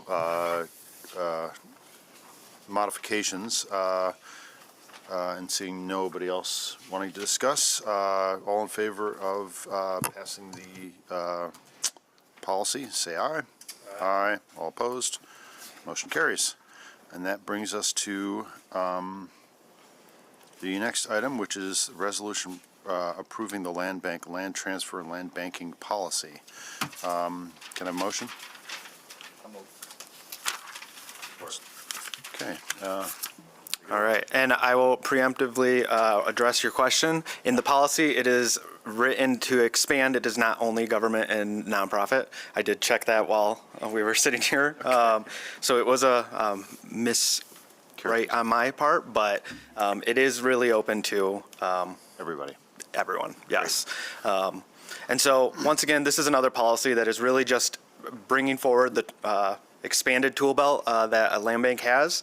Land banking is really one of our primary tools that I think we could really utilize here in Grand Rapids, as we are a target city right now. Lots of people are looking to build here. And so land banking essentially is holding a property so that the developer or whoever that may be able to pursue all their incentives, maybe looking at demolition, things such as that, and just that process. We currently do have a request which kind of prompted this for me from one of our optioned lots, 736 Lafayette. It was our first option lot. And that individual owns the adjacent lot, and there is an easement for a 20-foot parking lot from 736, and so he needs the title cleared. And so that is built into this policy as well. Once again, just another tool that the land bank has at our disposal, and it is one that could also help us provide another stream of revenue, however small that may be. Also looking at in the future, we have additional larger projects coming through that may require a longer process for public incentives, such as the 1863 Monroe or that one. And so, it is something that it is a pretty straightforward policy across the state. Most land banks have a policy similar to this, other than Calhoun, which is very specific. We are not that specific, but what questions does anyone have? I think I may have benefited from this policy essentially when the Kent County Land Bank still existed, because I'm one of the owners of Long Road Distillers, and there was a dead gas station next door, and I didn't want to touch a dead gas station with a pole, nor did I have any idea or the sophistication necessary to get the state involved in a cleanup. And so the land bank took the property, got the magic people at the state to come along. They unearthed a gas tank about the size of a World War I sub, dug it down to the water line, replaced it all with clean fill, and then I got to take possession of the property. So that was huge in terms of getting that land out of derelict use. And, a private investor is not going to buy a dead gas station if they know if they've been on planet Earth for longer than a year or two. Mr. Yeah, that's one of the great ways. I mean, when the Kent County Land Bank was there, that quiet title, the clearing title, was so huge. So I think that I'm glad to see that that's in here. A question I have too is, 1350 Cesar Chavez. When I was on the CIA board, we actually wanted to purchase that lot and hold it for future development, because CIAs can do that. They can purchase land and hold it in the land bank. So to me, it's like, how can we have these things work together? When a property does pop up within a CIA, maybe those boards would want to hold it so that then they can choose who develops that lot. It gives a little bit more control to the neighborhood, and I think that, but I also think that we should do quiet title services for more than nonprofit and government too, because I think that that parcel actually didn't end up working for what we wanted, and it's I think there's a nonprofit involved in the development now, but there wasn't originally. So I just think that quiet title service is going to be a huge thing that we can take advantage of. And I'm curious as to how we'll do the vetting about who we would do that for, or would we just do it for anybody? I think that's a question I have around that, but. I have that same question, and then I also have another question, and it's more curious than maybe prohibitive. On the second page, I think page 10, right above the line where it talks about the land bank, may also negotiate option agreements. Just curious, what the option agreement does, is it required to have a clear description of the intended land use in an option situation? Yeah, when we're going to dispose of any parcel, we need to know what's going to happen to it. Okay. Thank you. Great. Any further discussion? Otherwise, all in favor of the resolution, say aye. Aye. All opposed, motion carries. And that brings us to an actual, not policy, but item of business, I think, which is a resolution approving a tax waiver for 1125 Alpine. Can I have a motion? Support. Great. Mayor, I need to recuse myself from this one. Right. The first vote I have to recuse myself from. You want to tell us why or not? I'm lightly involved with this project. Okay, thanks. So you want to tell us what's going on? Yes, 1125 Alpine Avenue Northwest was our first sale. It was also very quickly after the properties transferred over in February of this year. It was purchased by Westtown Jubilee Housing. They are a local nonprofit, and we did receive the city assessor received a request from the State Tax Commission. They are a local nonprofit, and so they are requesting this 550 waiver. Just a little bit about the project, since none of you are here for that. They are going to be building a single-family house, and it is going to be sold at 80% AMI, and they intend to keep it at that. We did attach a deed restriction as well with that, so that it can't sell for that first 5 years at anything above that 80%. So it is very straightforward. I did look over everything. I spoke with Paula, the city assessor, and it is something that we do support, being that small nonprofit. You can ask me whatever questions you want. No. So The pictures of the house. Yeah. Actually, my question would be, and this is maybe a going forward thing for us, for the board to think about, and that is, I was at a similar project on the north side a while ago. It was a single unit house, and I asked, why isn't this a duplex? And the answer was, well, we have to have a driveway because the city requires a driveway. Now, if the land bank could be more aggressive in thinking not just is this buildable, but are there barriers to duplexes and quads, and we could remove those prior to disposition, it might actually make those things more attractive. But I would love, those of us who think density is generally good for the city, think duplexes and quads are better than single-family houses. So again, not going to vote against this. Obviously, this is well in play, and I think that the nonprofit community may not have thought to ask that question. Can the land bank please make this a more densely buildable lot? But I think that's a role we can play in the future.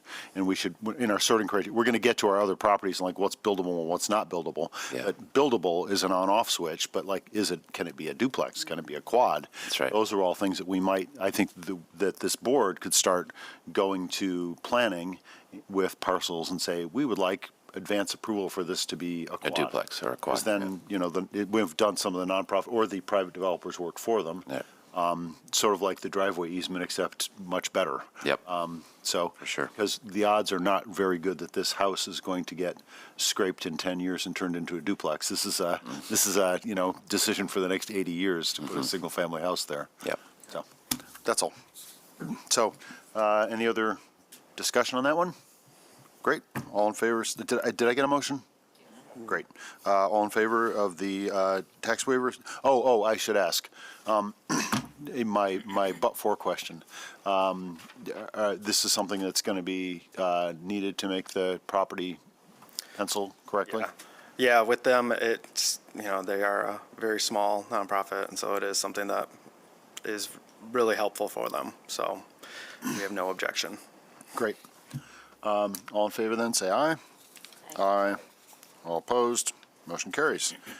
That brings us to presentations, and this is the land bank portfolio mostly, right? Review? Yes, so many of you, I've sat down, I've already gone over some of the highlights of our disposition policy, and I'm sorry looking at this that it did not transfer beautifully to the presentation, but we also have our friends from planning here. They will also be jumping in to help out here in a little bit. So as we unrolled a few policies today, previously we did unroll that disposition policy last March. When I was really building it, I did a lot of research, and first and foremost, I wanted to keep our mission front and center in this, as well as ensuring that we were embedding and promoting equity. I say this often, but when Mayor Bliss came in and said we need a land bank, she kept saying we're going to build this with intent and be a tool for residents. And so embedding and promoting equity is something that I truly hold dear and to my heart, and I'm going to try and ensure that every policy we bring forward does that. So our disposition policy is a meaningful and useful tool to ensure that we are maximizing these properties. We view it as our responsibility to the community is both to engage and educate. I've been going to various neighborhood associations, CIAs, things like that to present. Get a lot of interesting questions. And then also really share what productive reuse looks like, letting people know some of the emails or phone calls we get asking if they can build a parking structure in the middle of a neighborhood. No.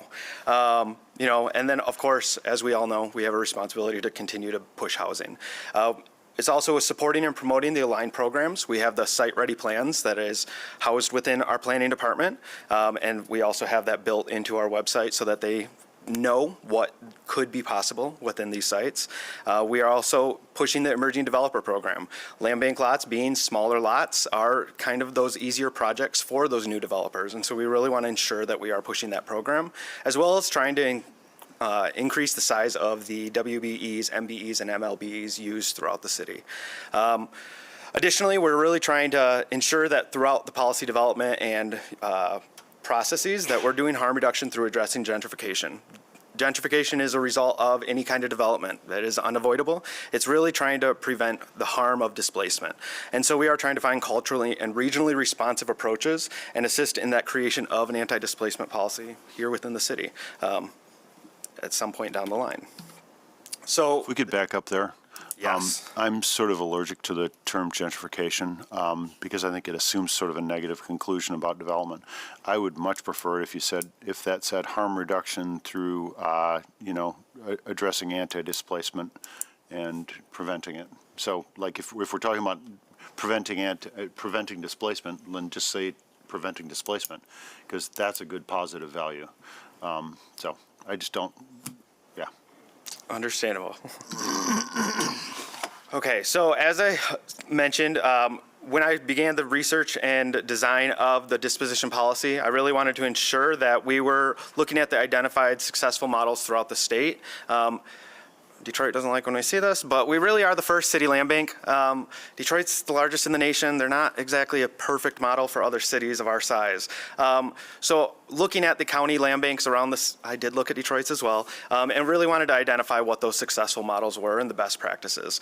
The Michigan Land Bank Authority identified these as long-standing and established programs, and they had a demonstrated benefit to their local communities.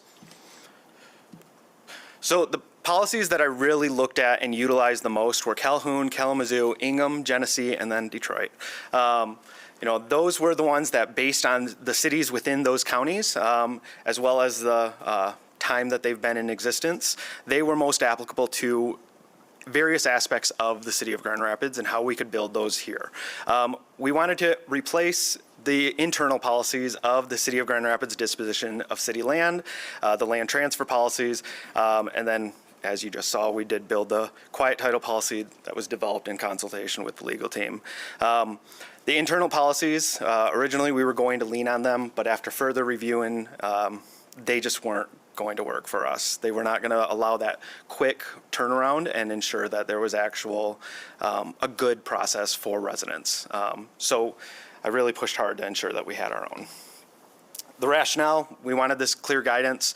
As Mayor LeGrand said earlier, future boards may change, and so we want this policy written down so that they know and have that guidance. We wanted to identify opportunities for community engagement and that collaboration with stakeholders, embedding equity into the policies and guidelines, and then working aside the various city departments, planning, assessor, seeking efficiencies to streamline the policy. I will say, whenever we get an an application, the first thing I ask is, have you spoke with planning? If the answer is no, I tell them go. I'm not going to continue this conversation until we know that you are going to be able to build what you want on this lot. In previous instances when the State Land Bank was overseeing these, it was later in the process that we required that sign off. Trying to ensure that we're maximizing both their time as well as ours. We really want that planning sign off at the beginning. So these are the high value or high titles of the various sections of our disposition policy. Within this, we look at both the impact of the property transfer. We look at that within each specific parcel.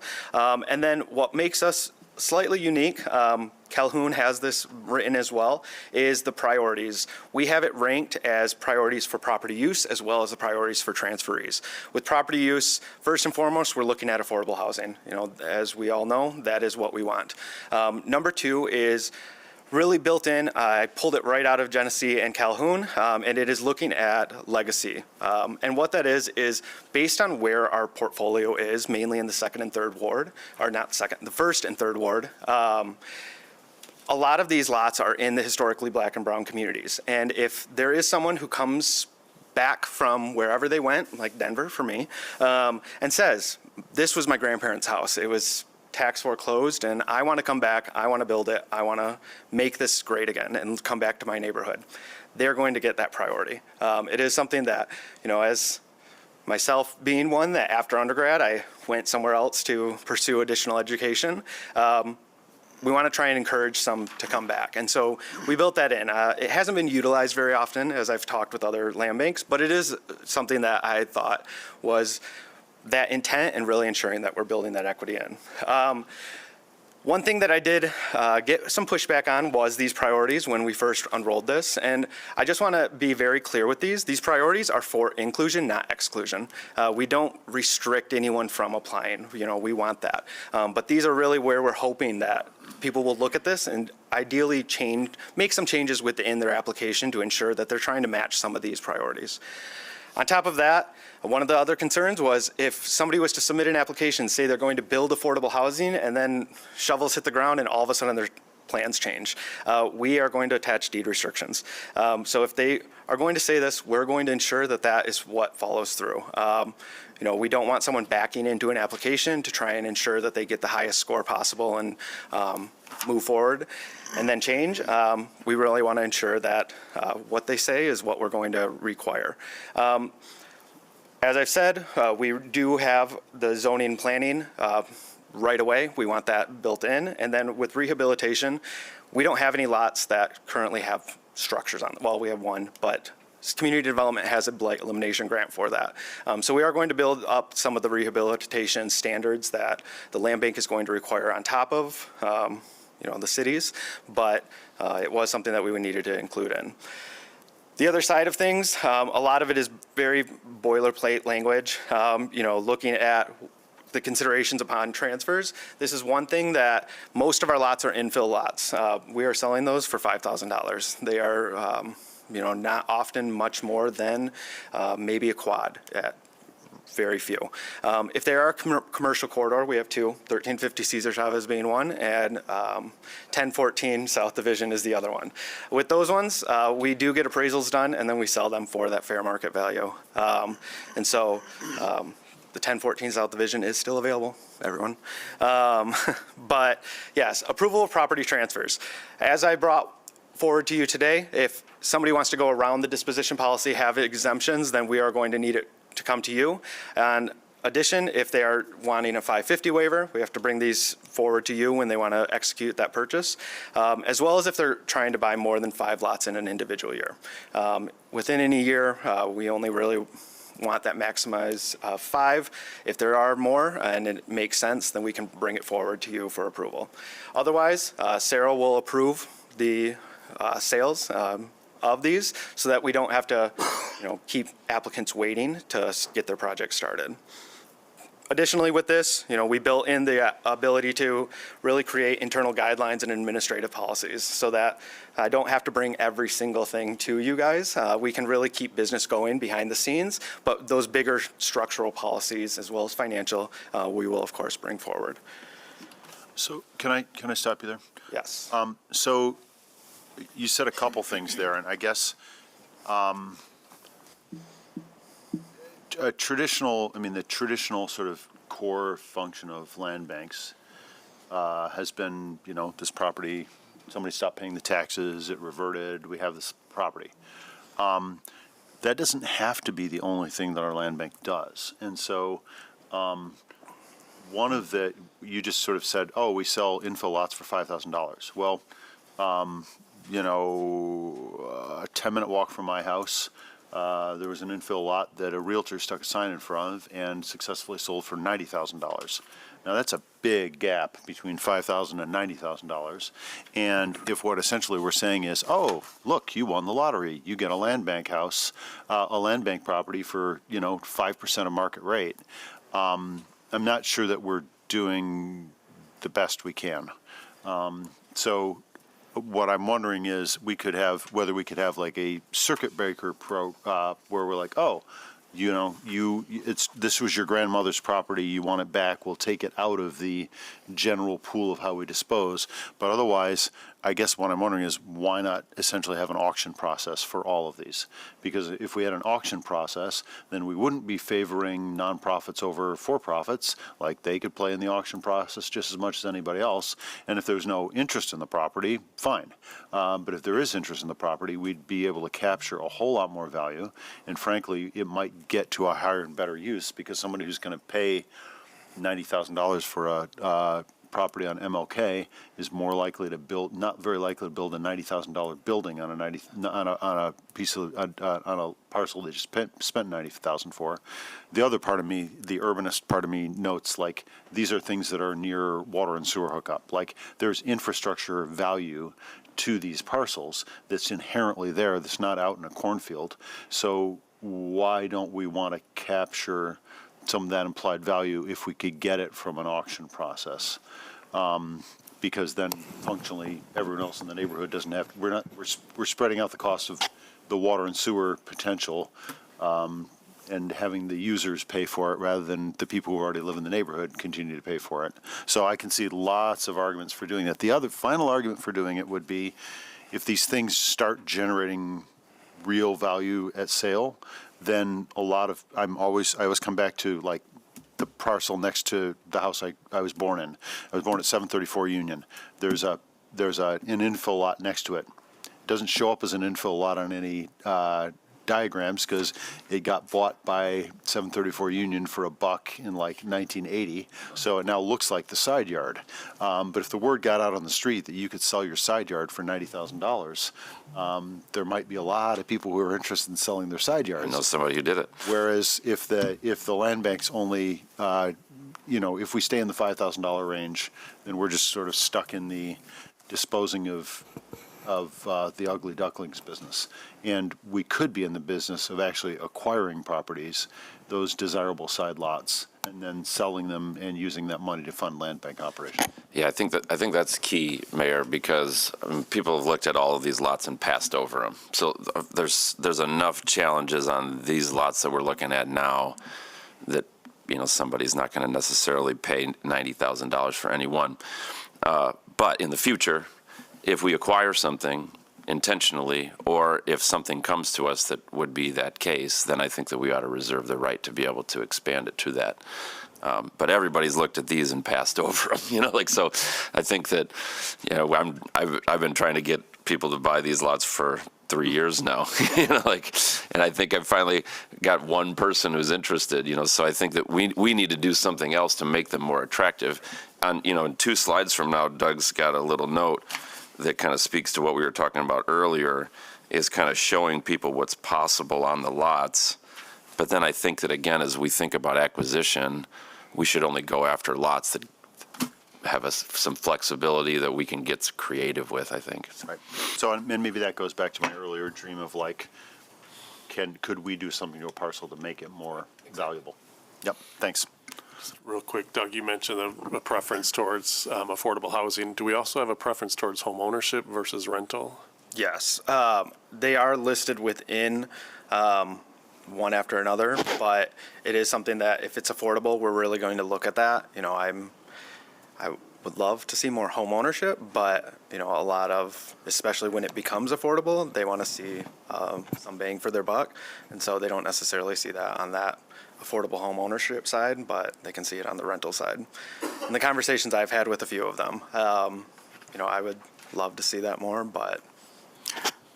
So, and my thoughts are a little bit along the lines of former Commissioner, Mr. Reppert there, is if it's our number one priority is affordable housing, it's a big barrier if the lots go for that high. Unfortunately. And then I guess my wondering is what instances along your line would we, given our mission, our purpose, acquire other properties, that aren't in this condition. So those are just my thoughts on this, that's all. So I will say it was a deep dive into an auction process when we were looking at the disposition policy and beginning sales. Our e-property software has that online auction capability. I've seen it work in other land banks, but as Director Rephart said, these lots have been there for some time. And so, it is one of those that we are really trying to ensure that they are, somebody sees feasibility within them.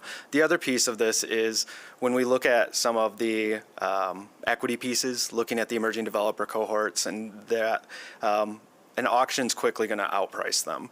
And so, even when we get houses, which the acquisition policy should be your 2026 goal. But once we start acquiring houses, I think that it is something that we're going to need to have that conversation again as to how those are going to sell and what that looks like.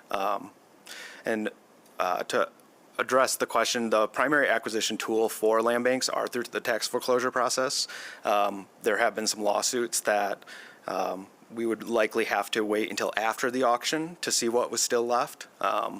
But, that is something that I'm hoping this upcoming year we'll be able to expand.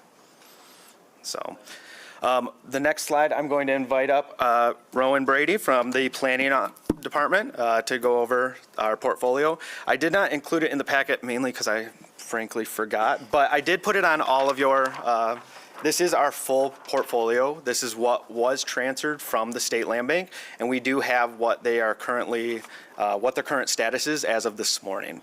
And so, a lot of these are not listed publicly on our eProperties Plus site, mainly because they are the side lots, and we don't currently have a very active plan for that, so we want to build strategy around that a little bit more, but that's why we have been working with planning. So I will let Rowan come through.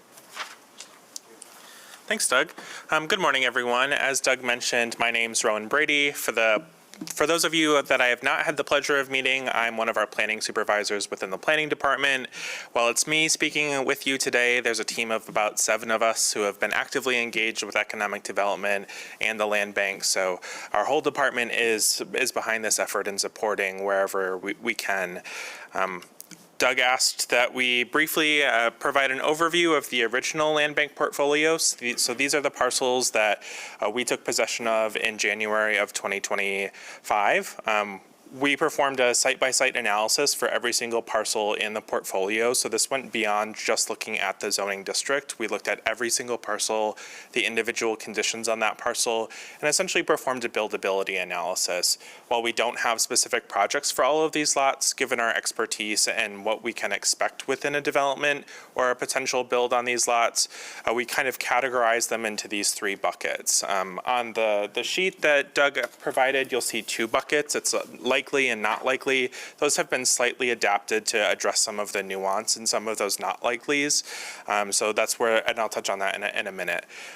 So that first category are the buildable parcels. There are 55 parcels in the portfolio that fall into what we consider buildable. That's 56% of the portfolio. Within those, 100% of them would be suitable for single family under our zoning code. 46% would be 2-family and 26% would be multifamily. I will highlight in May 2024, we made some zoning policy amendments to increase the availability for accessory dwelling units. So where you see single family or 2-family, now an additional unit could be added through an ADU or accessory dwelling unit, either attached or detached. So a single family could really be 2 units, or that 2-family could really be 3 units with the addition of an ADU.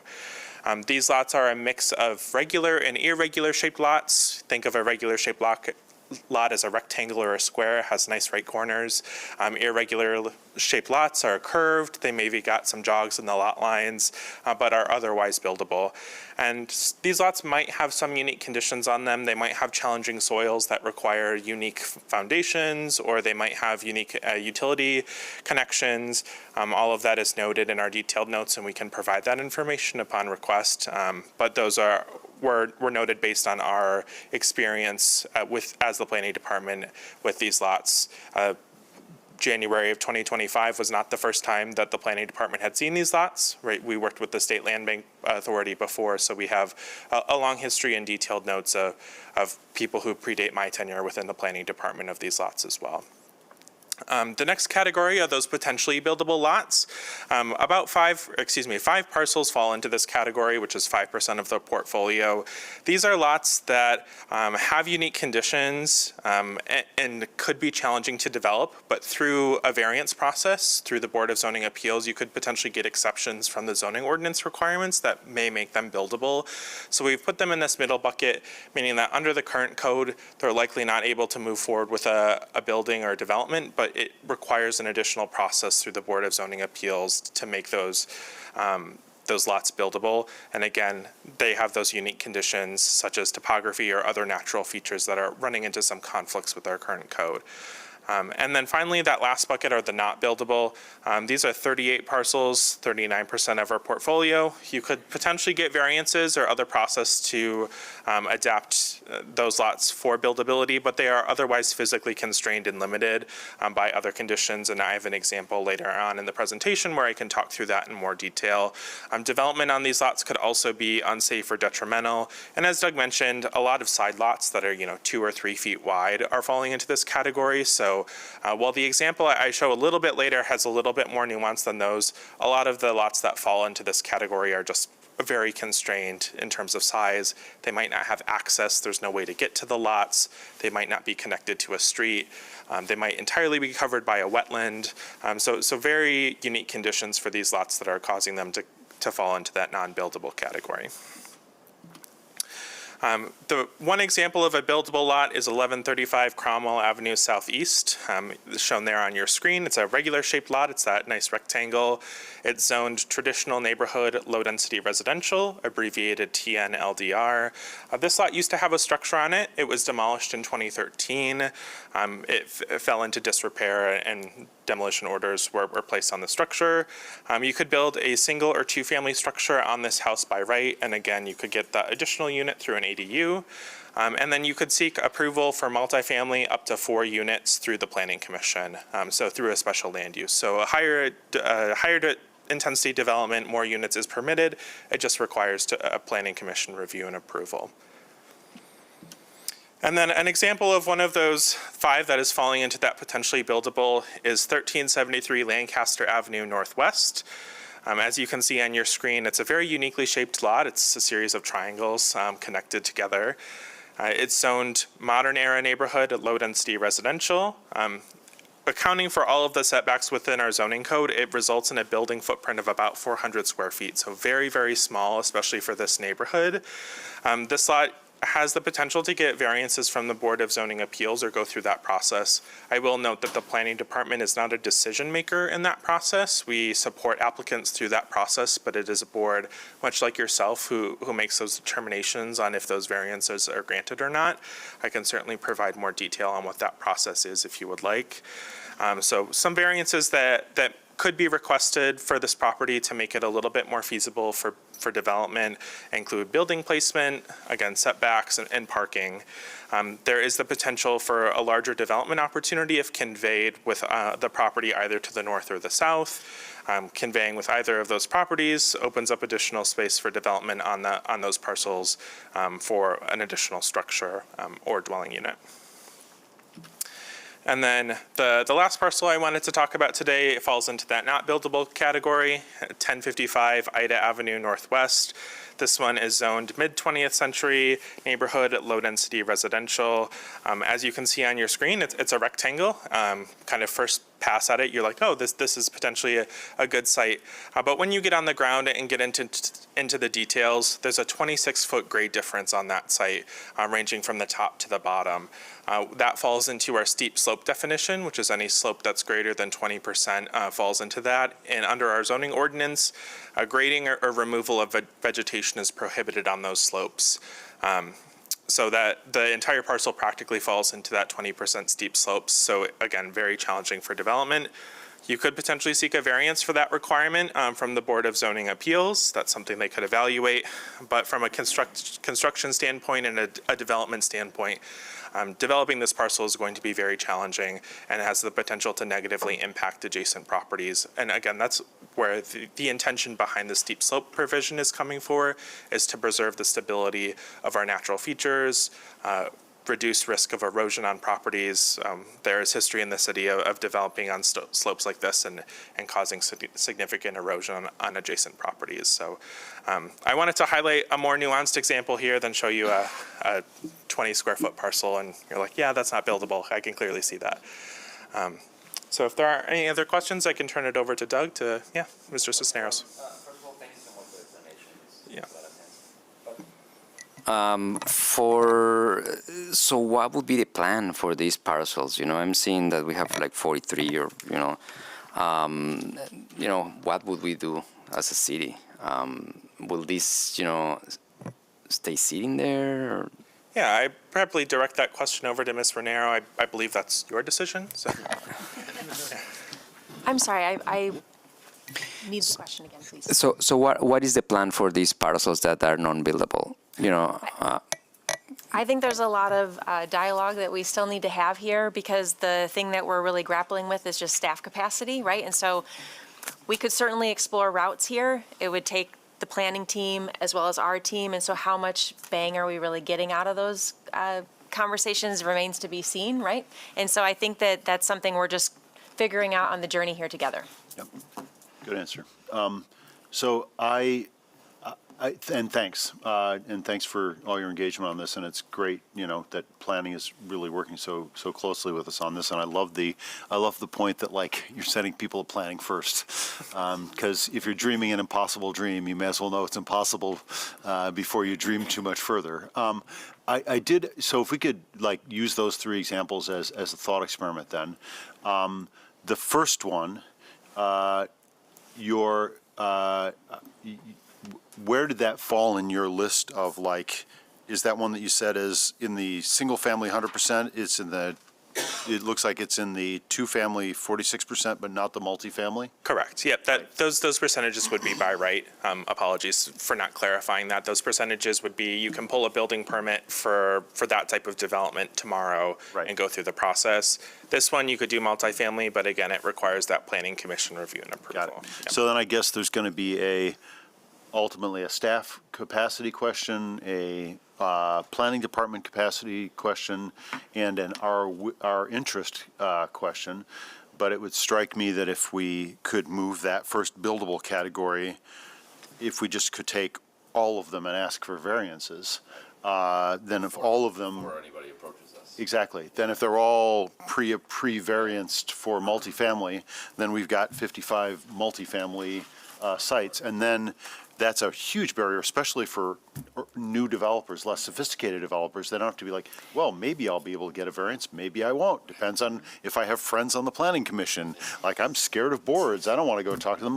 I have a hard time. I have $500 right now that I may as well have lit on fire because I just can't make myself apply for the rebate for my charger from Consumers Energy. I've got it on my refrigerator. All I have to do is fill out a form. They'll give me $500, and I haven't done it, and I probably never will because I hate filling out forms. So barriers to people, if this is out there and people are like, hey, I could build a quad, that's a very different conversation than I don't understand how planning works. Maybe I'll just build a single family. So I'd love to see us, that seems to me to be maybe the easiest low-hanging fruit is to sort of pre-upscale. I'm happy to talk to Director Turkelson about that. I feel like we talked about this, Rowan. They would have to be on an individual basis, right? Even though it seems like. Do them on a block. Yes. Yep, that's correct. And the challenge is that, especially for the Board of Zoning Appeals, you have to have plans to respond to because the variances are highly specific in terms of the request and the dimensions being requested. So it would require some vetting with our legal team on how that process would play out. But that's certainly something we can continue to evaluate. It's been discussed before. Is there a place for the permit-ready plans to serve in that capacity? Exactly. So it's something we will continue to evaluate and discuss internally. Yeah, because that ties to the permit-ready question too, right? Because it's another barrier to development. So then Real quick, just to add, in lieu of that, since it is such a process, maybe some beefed up or modified marketing or outreach around those, I think, could help as well. Like a contest. So, Mr. Thalen, you.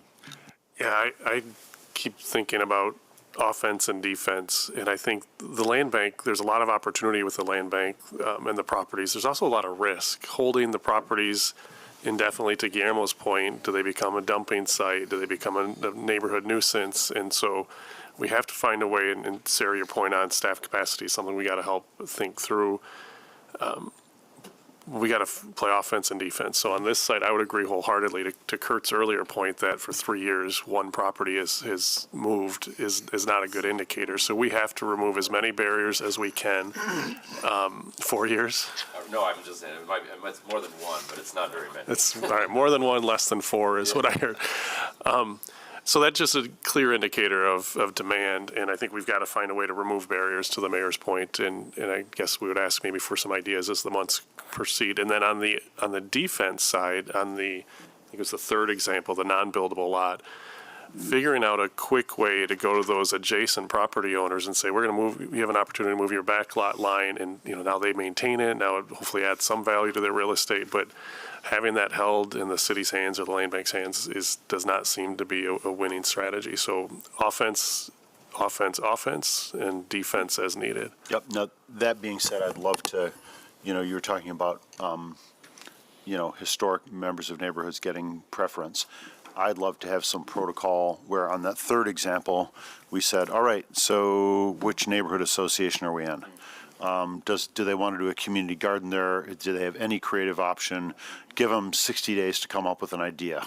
I mean, and to Mr. Thalen's point, we don't wait 5 years and discuss it and, have committees meet and create subcommittees and dream about the Hanging Gardens of Babylon. What we want is like, oh, great, we could put a swing set in there. That could be a pocket park. That would be awesome. We could do some allotments and 3 people could have gardens in there and it'd be great. Or let's put in a picnic bench and that can be where we do our block club barbecues. Or like, I can imagine in a sense, that's a community resource. And you don't want to just give it to the people who happen to live next door to it as your first crack. But you'd want a neighborhood association, it seems to me, to be able to take a pass at it. If they could come up with a creative use. But if we had a time limited, like, we're going to give you 60 days notice here, come up with a dream. If we like your dream, we'll bring it in front of the authority. Yeah, Mayor, I think as I'm seeing this, we have like 55, possibilities to build something. But, and I know, I don't know, Kurt, who you have approached, but the regular, developer, this will be nothing for them. They will pass on this, but I bet anything that if we break the barriers, like the mayor is saying, Randy, made reference, make these 55 buildable, known throughout the communities or communities of color, black and brown. I bet anything that I can find you all kinds of Latinos that will want to build here because we need opportunities. But if we just continue to go to regular developers, this is obviously they're going to pass on this because they won't make any money. But someone that has never had an opportunity to build or developed, if we bring the proper mechanisms, with 55, building opportunities, with construction allies in action, RDB behind them, and other mechanisms with banks, funding, we can make this happen. And I would be more than happy to continue this conversation. For me, this is low-hanging fruit. We just need to act on it. So one final dream I would have would be, and this is just, I already, I think, mentioned this to Ms. Behrens last night, and that is we have these scaled to like, even the not buildable, like there seems to be gleams of hope there. Like requires variances or other processes. So if I don't know how much time it would take, again, I'm learning, I have to keep reminding myself, like, we have limited resources because staff keeps reminding me when I want to ask you to do a whole bunch of work. So this is an idea. This is not a suggestion. This is an idea. If we could long-term develop maybe a 1 to 5 scale for the non-buildable ones, like, no way. Like, I can't imagine this makes any sense. Like, if this was in San Francisco and the lot was worth $3 million, then maybe, but we're not in San Francisco, that'd be a 5. Like, forget it. Whereas a 1 might be like, yeah, if you get rid of your setback requirements, like, and I know you've got some of that, those in that middle category, but if the no hopers, we saw some signs of hope, clearly we've got an order of operations. We want to get rid of these 55 as fast as possible. We want to then move on to what needs to be done to the 5. Even with the 55, I'd like to upscale their eligibility, and I'd like to actually do that first. But then as we move down the decision tree, the 5s are the ones we offer to the neighborhood associations right away. The 4s, we maybe dream about a little longer. The 1s, we're like, actually, Guillermo's got a friend who likes building on hills or whatever, right? Yeah, so. Build a hobbit house. I Exactly. apologize, I have to go. Yep. It's at some funeral, but I think you have quorum even if I leave. Yeah, and I think we're pretty much close to the end of our agenda, so, thanks. I will just add one thing about the side lots. As much as I would love to go to some of these neighbors and just say, hey, this 10 feet that you keep mowing is going to be yours now, we can't force anyone to take any of them. So I would love to, there are some on this list I would love to walk up to the neighbor and say, congratulations, your lot is 10 feet bigger.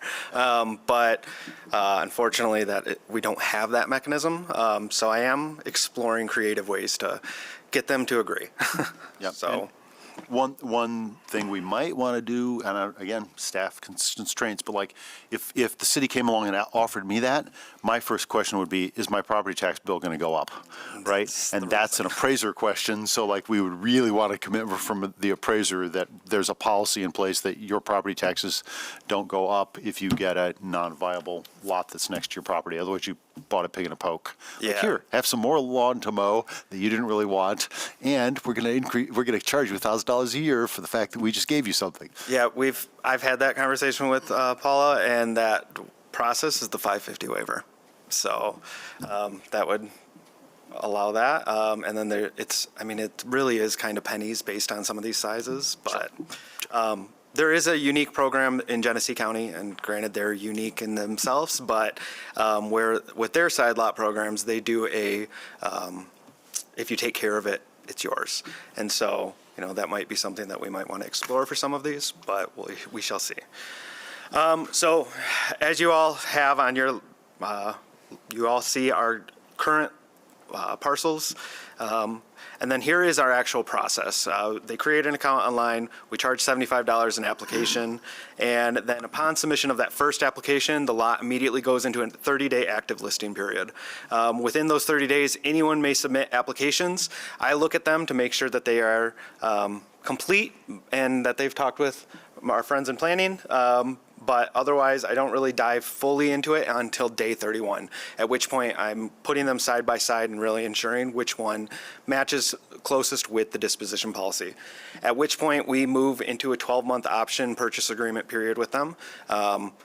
Depending on their project, they may need some additional time. We will build that in. We will work with them, depending on the project. But, it is something that then they receive the list from me as to what we need to close out on that purchase agreement, and then we will transfer that deed at that time. So if you haven't had a chance, definitely jump online, look at our eProperty Plus, and let me know what other questions you have. But otherwise, I'll go back to our agenda. So. Awesome, thanks. Okay, so that brings us to other business, and I'm hoping we have none. I actually have one Okay. that I just want to make you all aware of in case you see it. We may have to bring a request for an easement removal for 1230 2nd Avenue Northwest to the City Commission. And so that may be done before our next meeting, but just so you all know, it's nothing that would require anything from any of you, but if you see the land bank in front of the commission, that's why. So that's all I had. Thanks. Thanks, Doug. So, Mr. Mayor, just a quick comment. I want to commend Doug and Sarah, and actually board member Kurt Rappert as well. They hosted the State Land Bank what was it, authority or association of some sort a couple weeks ago, and just to see Sarah and Doug rolling up their sleeves, really getting deep into these programs and policies across the state was good to see, and it gives me comfort as a board member. So thanks for putting in that time and energy. Real quick, I just want to thank you for continuing to put the equity forthcoming in all the policies and the attempts and the intent to address decades worth of the effects of redlining. Thank you. And I guess I'll say, I'm so glad to have staff that's excited about this. I know that, new shiny things are new shiny things, but I'm definitely in I'm excited part of this process, and really so excited to have all of you on the board. So I think there are great possibilities, and as we get into more and more complexity, it's still going to be fun. There's some easy ideas at the front end, but I'm sure that we're all willing to stay the course, and please staff, help us to remember your constraints, because we can't clone any of you. I get it. So anyway, but thanks everybody, and any other? Yep. Last thing we've got is public comment from anyone who wants to come up and talk. We've got a second opportunity for it. Otherwise, adjourning the meeting. Thank you, everyone.